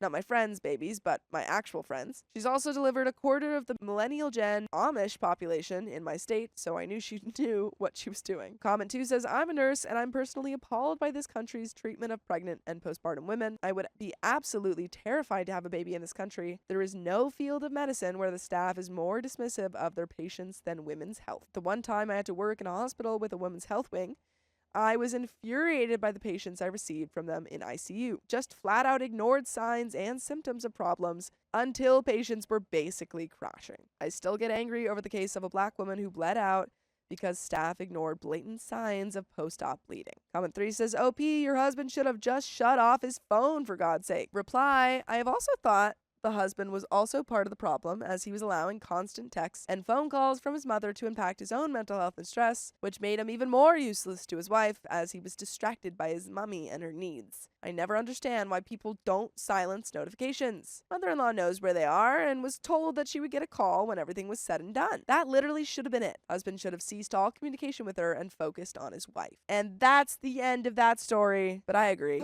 Yeah, next time, if you have another baby, don't let your mom keep calling. Block her. Turn her on silent. Yeah. Do not disturb. All Right. that jazz. And I mean, when they did have that second baby, they said that she wasn't allowed there until a month after the baby was born. Perfect. So, Perfect. great. You guys made all of the correct Yeah. decisions the second time. You had a trial run the first time. Yeah. Figured it out on the second. Learn the hard way. My mother-in-law kept inserting herself into our lives, and I can't forgive her. I object. Your Honor. I'm 26, female, 39 weeks, and 4 days pregnant with my third daughter. My husband, 27 male, and I had his mom over to help care for my 2 older daughters from my previous marriage while we awaited our third daughter's arrival. She came during the second to last week of my pregnancy and initially was helpful, taking the girls to the beach and park while we prepared for baby and school. By the way, this comes from user GoldTooth99 on the r/Charlotte Dobre YouTube subreddit. And if you want to submit your own stories, go to the r/OK Storytime subreddit. So, for context, I'm not the type who likes being the center of attention. Being pregnant has cast me into that position with my husband's family and coworkers, and I've struggled with the discomfort of constantly being asked about pregnancy. I've realized I don't appreciate that most people have made pregnancy my entire identity, only interested in my growing belly rather than getting to know me as a person. I like to maintain my identity outside of being a parent, pregnancy, and marriage. My husband shares this sense of autonomy, and we have an amazing relationship as a result. I've told him that just because I'm pregnant doesn't mean I'm completely incapacitated. If I need help, I'll ask, but I'd like to be treated like a normal person. He's been great at being equally curious about our baby while helping me feel normal. I had a hard time early in pregnancy adjusting to all the changes and fell into a depressive pit for a couple months. But with his support, I became excited for my new life and welcomed the change with confidence. Back to mother-in-law. Almost every day, she asked how I felt, and I began getting annoyed. I had lost part of my mucus plug the day she arrived. Plug! And for the next 4 days, I had bits of the bloody show, but no rupturing of membranes. My husband and I are excited and impatient, but we know it'll happen when it happens. I tried to be open and answer her questions, but I began feeling pressured to perform. The little contractions I'd been having stopped. There were no more signs labor was near, and I slowly realized the lack of relaxation may have stalled my labor. A couple nights into her stay, she told us to go into our room and have relations to speed things along. All right, mother-in-law, you go home.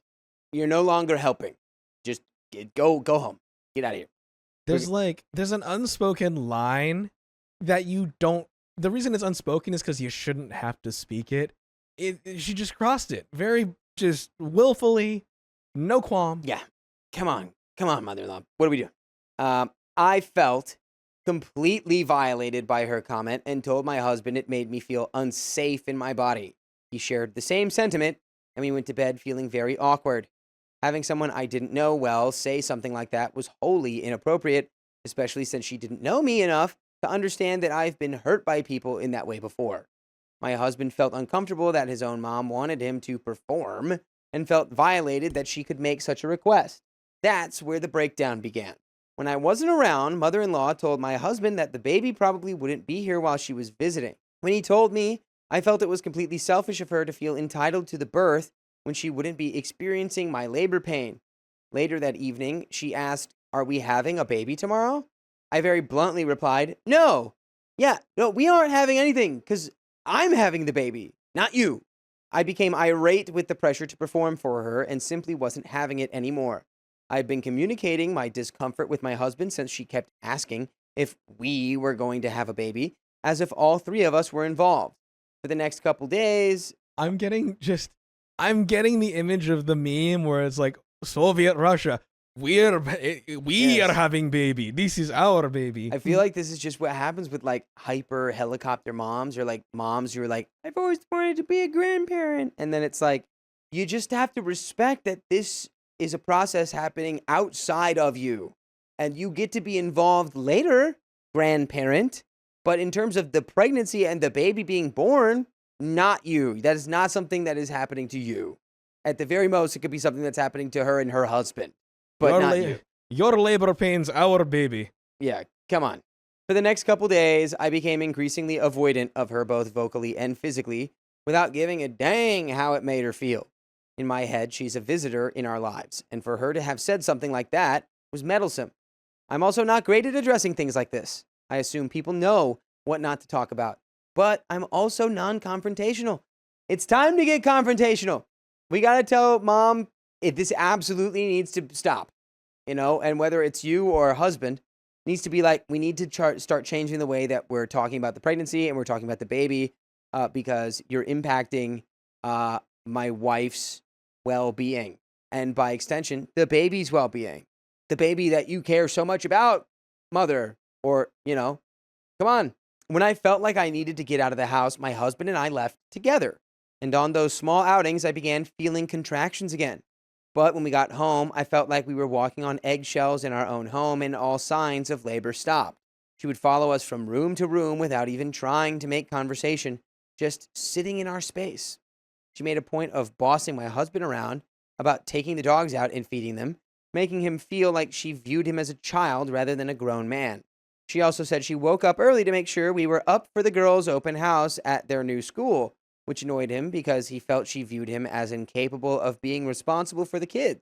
He voiced his frustrations to me, the wrong person. He should be doing this to his mom, and I let him know I was aware of how she was treating him and had his back. She also seemed not to care that our family didn't share her dietary beliefs, but tried to get us to eat what she ate. My husband and kids don't like mushrooms or sweet potatoes because of texture, but she made them for the entire family knowing this, and burned food into my dishes without apology or cleaning them. My husband countered by making mashed potatoes and steamed veggies for himself and my girls. She would use my dishes and set them aside for her own use without regard that we might also need them. My daughters and I are Native American, and fry bread is a cultural staple passed down through years. It's made by hand like naan bread. Mother-in-law made a comment about my daughters having their hands all over the dough while I was having a teaching moment with them, making my eldest daughter feel weird.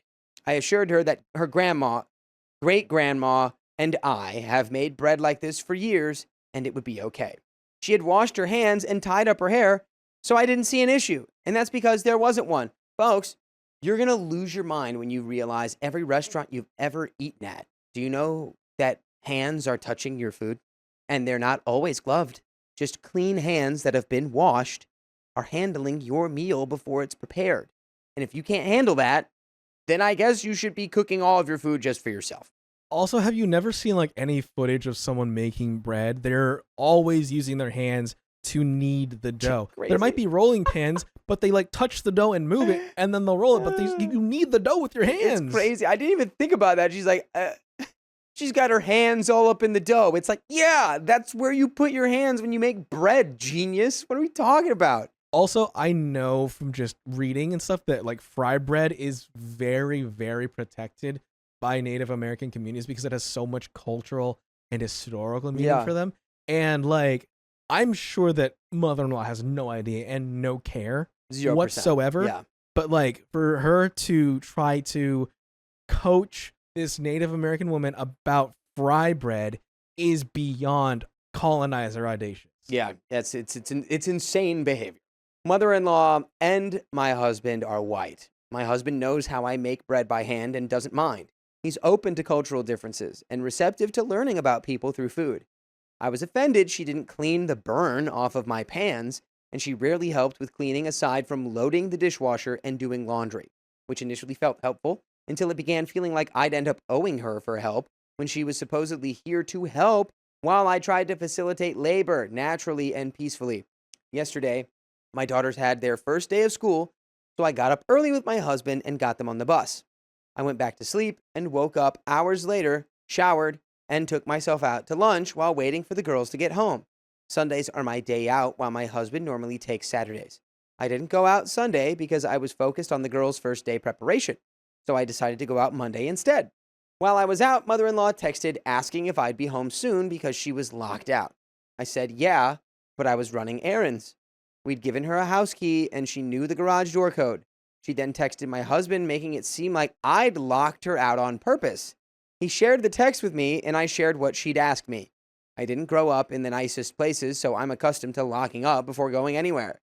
Lock your doors wherever you are. Don't let anyone ever gaslight you into saying you shouldn't lock your doors. That's crazy. I've lived in apartments with friends where we didn't lock our doors, and it's not like when something happens or when you think like, oh God, did we get broken into? Like it clicks real quick in your brain. Oh, this is why you lock your door. Yeah, oh, that's why I'm lock my doors. Gotcha. She told him I was rude, didn't apologize for locking her out, and gave no Fs about how she felt. Yeah, true. She said I made her feel unwelcome and played the victim. My husband called to let me know he was heading home to talk to her and didn't know what to say. I let him know again why I felt avoidant and that despite what she said, I didn't feel she was owed an apology because her actions had been adverse to myself, him, and my kids. I wouldn't tolerate the disrespect whether she was aware or not. I told him I'd head home to get my girls off the bus and be with him for whatever he was about to walk into. We were on the exact same page. I got home and she was raising her voice at him, saying I locked her out intentionally and was owed an apology. Let's remember she knows the door code for the garage. So Plus this is a also, non-issue.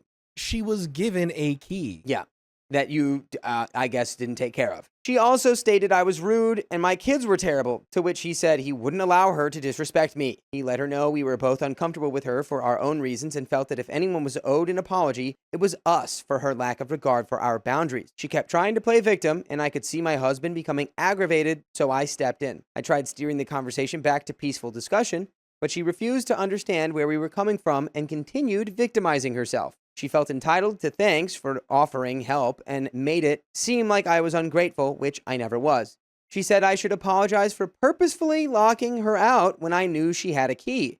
At every turn, I shut down her excuses while she continued grasping at straws. It ended with her slamming our front door and leaving back to Ohio while we calmed down enough to get the girls from the bus stop. We don't know where to go from here, but my husband and I talked about it all, and he realized she had an emotionally toxic relationship with him, always meddling in his life because she had no control of her own. In our private conversations while she was here, we had talked about her strange behavior, and when the shoe dropped, we worked as a unit. And by the way, we're constantly dropping more episodes with stories just like this on Spotify, iHeartRadio, or Apple Podcasts, wherever you listen to podcasts.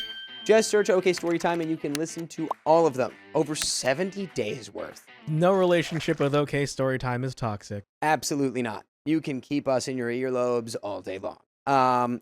Now, we have a little bit more story left, but honestly, I feel like the trash just took itself out. You know, you did not let her get away with her sort of gaslighting and her lies. And when she realized she couldn't get away with it anymore, she just left. So I feel like you're going to have that baby any day now. I'm proud of this husband for standing up for his new family. So you don't really see that in a lot of these stories. Yeah. It's good to see that it does exist. It does happen, folks. Standing on business for your partner does happen. Now let's see if she gives birth to this kid. Mother-in-law has 3 other kids who don't speak to her. So I guess we figured out why. My husband has a daughter from a previous marriage that he can't legally be around much because of, quote, anger issues that I believe stemmed from his mom. His previous marriage fell apart because she got between him and his wife before. She even went so far as to keep husband's father away from him for most of his life. And now, as adults, husband and his father have been navigating their relationship successfully. Mother-in-law has no contact with any of her family, and I had always wondered why. I was raised in a similar environment, so when it came to figuring this out, I always heard him out and told him what it looked like to me. I told him he could come to his own conclusions, and I would support him regardless of how he felt. Now we're just rebuilding after the blow-up and staying united on all fronts. So Reddit, am I the a-hole? No, you're not. Of course not. Like 0%. You were very gracious and opened up your home to this woman who, according to like all these indications, delayed your birth by giving you stress. Yeah, exactly. It's like, we don't need to be catering to anyone here. She was clearly negative. All of her other children are no contact with her. She was already directly, it sounds, responsible for the implosion of your husband's previous marriage, which I guess is a good thing because then he got to marry you. But but anyway, yeah, very complicated, and you don't need any of that. You just let her be and stay away, low to no contact. My husband went back on his word just to please his mother. Oh, we got a little mommy's boy in our hands. My 23 female husband, 27 male, and I just recently had our first baby. Being a first-time parent definitely hasn't been the easiest, but I am absolutely loving every moment I have to bond and learn how to be a good parent with my son. Well, almost everything. Even before I had given birth, I was having difficult feelings regarding my mother-in-law. In order to understand everything, I'll have to give some backstory. By the way, this comes from Otherwise Soft 1011, and if you want to submit your own stories, go to the r/OKStorytime subreddit. So, to start it off, I can't go into too much detail as I'd like to for legal reasons. About a year after I had met my husband, his brother got into some legal troubles that led to him being arrested. Because of this, my now ex, sister-in-law, and their newborn son ended up moving in with my mother-in-law and father-in-law.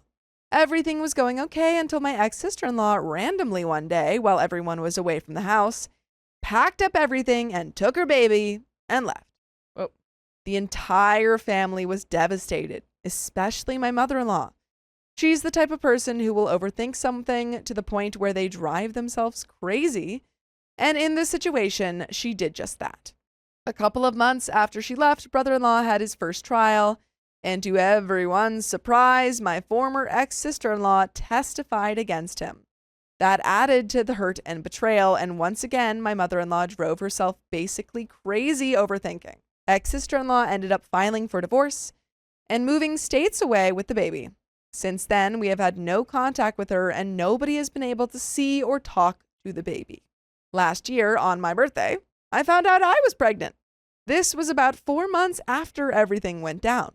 When we told my mother-in-law and father-in-law, they were happy, but you could tell that they immediately thought of my ex-sister-in-law and her baby. I would like to go ahead and say that I understand and sympathize with them. After all, that was their grandchild that they helped take care of, only for him to be taken away without being able to say goodbye. That would hurt anyone, I'm sure. And I knew that they were going to need time to heal. However, despite all of that, my mother-in-law jumped on board with helping me figure out doctor's appointments and everything that I needed to do since I had no clue what to do. She was a really big help during my early stages of pregnancy, and I will forever be grateful for that. But this is now where we start running into the beginning of the issues. About 3 months into my pregnancy, we found out I was having a boy, and my due date was the same month as my ex-sister-in-law's baby's birthday. My mother-in-law was ecstatic. She started telling me that she had prayed to God, and that with me having a boy and him being born in the same month as ex-sister-in-law's baby, that he had answered her prayer and my son was going to be their restoration. Got to shut that down and be like, nope, this is not a replacement baby. This is a new baby. Yeah, like, New baby. I was a little weirded out with the wording, but I just figured this was her way of healing and getting past all of the pain. Then it got worse. It felt like I was constantly being compared to my ex-sister-in-law. For example, before we found out I was pregnant, my husband was teaching me how to drive. Yes, I don't know how to drive. However, that stopped once we did find out due to him wanting to be careful. There was a day where he couldn't get off work in time to take me to a doctor's appointment, and he asked mother-in-law if she could. She ended up going on a speech about how my ex-sister-in-law got her license and would drive to her doctor appointments all by herself, and that I should be more like that. I mean, you want her to be more like the ex-sister-in-law who ran away? Yeah, what? I'd be like, oh, so you want me to take my baby and go? Yeah. Is that how like, I should be thanks, like my Mom. ex-sister-in-law? Right. She knew it was my husband's idea to stop teaching me how to drive. When she found out my husband told me what she had said, she ended up crying and saying sorry. However, even after that, it got worse with the comparison. It got to the point where it was about everything.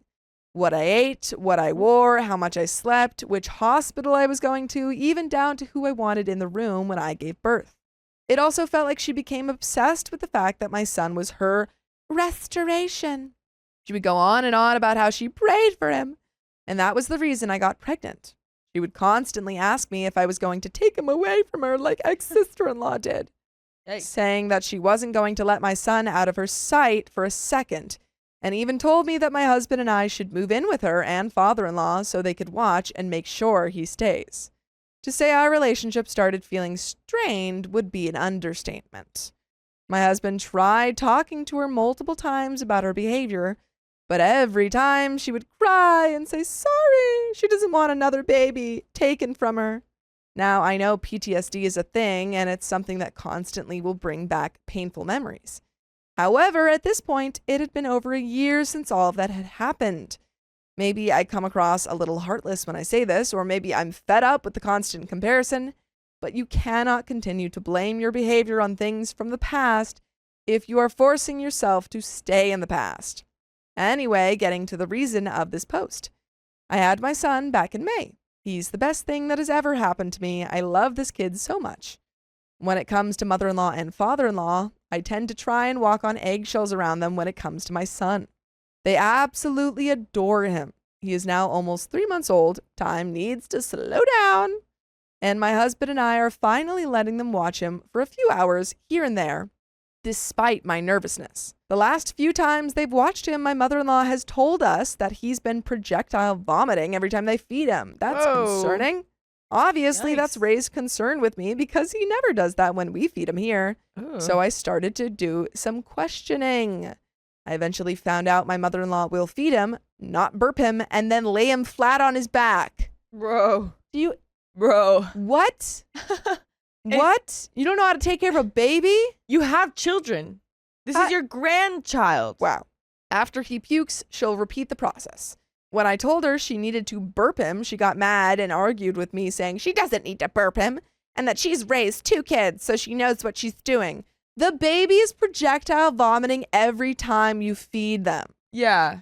It's like that's what babies do. It's just what babies do. You don't need to burp him. Everything will come out. Everything's fine. No. When I talked to my husband about it, he told me I need to be more mama bear with my son when it comes to mother-in-law, or you can stand up against your own mother. Could be Papa Bear. Come on, man. I asked him if I did that, if he was going to help me if she started trying to go against what I say, and he said he would. He should be the one addressing all this. Oh. Obviously, ever since finding out that's what's happening when my son goes to their house, I've been more wary about them having him. This past Sunday, we were invited to go to a different church with different family. With it being a different church, I told my husband that I was probably going to hold the baby and not let mother-in-law and father-in-law have him this time, and he agreed that was a good idea. When church began, my son started fussing a little bit. I fixed him a bottle and was feeding him. I could see and feel both my mother-in-law and father-in-law looking past my husband to me and the baby, and I could tell they wanted him. I tried to ignore them until my husband poked me and told me that they wanted him, to which I replied that I knew, but I was feeding him, and I knew that if he started getting passed around, he would start crying. My husband then told me that was fine and to just take my time. My son finished eating, and I started burping him, and then after he burped, I started to kind of entertain him quietly so he wouldn't fuss, all the while still feeling the gaze of my mother-in-law and father-in-law. My husband then again told me they wanted him, to which I again told them a little more forcefully that I knew. And I did not care that I was going to hold my baby. You literally asked her to be more mama bear, and now she got to be mama bear to you? Exactly. He then got mad at me and told me that it wasn't that big of a deal and proceeded to take my son from me and give him to mother-in-law. Not even a minute later, my son was full-blown crying and being passed back to me. Come on. And I ended up having to go outside to calm him down. Like, you did that. Literally. And then you pass him back to mom to fix it? Yeah, that's what I'm thinking. It's like you're not even going to be self-aware and be like, oh, yeah, I am the problem. And maybe I should like...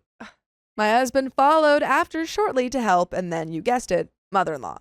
She came up asking if she needed to take him from me, to which I said no, that I was okay. A couple of minutes later, she asked me again, and I said the same thing. My husband ran to the bathroom real quick, and in that time, she asked again, and I told her that I was okay. We were in an unfamiliar place, my baby was crying, and I wanted to comfort him. She then asked me if I was keeping her from holding him because I've spoiled him to only want me. By this point, my husband came back and I told him I was ready to leave, so we packed up and left. By the way, you should never leave because you can listen to full episodes with stories just like this. Just go to Spotify, Apple Podcasts, or iHeartRadio and search up OK Storytime. There is a little bit left to this story. Do you have any final thoughts? These people are so blind. So blind. I mean, really? Like, you think that OP is spoiling him to only like OP? being held by his own mom? Yeah, and then when you try to hold him and then he starts crying because it's not the time or place to hold him, you just give him back? Give him right back and then come out and be like, oh, can I take him again after OP has seemingly calmed him down? It's like, no. It's like, no. No, you can't take him. Like, why didn't you want to do that earlier? Yeah, why did you hand him Stupid. right back to me? Literally, come on. Like, you go outside and figure out how to calm him down. Come on. Right. But there is a little bit left of the story. But final thought, husband, you are not fulfilling your end of the bargain. You're not helping at all. Not at all. You're just doing whatever mommy said. I was livid at my husband and the audacity of my mother-in-law. When we got home, I told him what she had said to me, and then I told him I didn't appreciate him telling me to be mama bear and agreeing with me about me holding him only for him to go back on his word. All he had to say was that he could tell mother-in-law wanted him, and he gave him to her for a second to get it out of her system. Gosh. I don't care. Then don't This is get a mad. Baby. Like- you can't use the baby to calm mother-in-law down. Exactly. At this point, I was fed up and I told him that I didn't care if she wanted him or needed to get it out of her system. That was my son, not hers, and what I said regarding him should stick. He got mad and said it was like I didn't want anyone to hold him. To which I replied, saying that if I didn't want someone to hold my baby, they weren't going to hold him, end of story. He's been mad at me ever since, and I'm honestly starting to worry if I went too far and let my emotions get the better of me. Any advice appreciated. And that is the end of that story, folks. And the end of this episode. Yes, it is. So if you love us, make sure to subscribe. We love you. And see you tomorrow.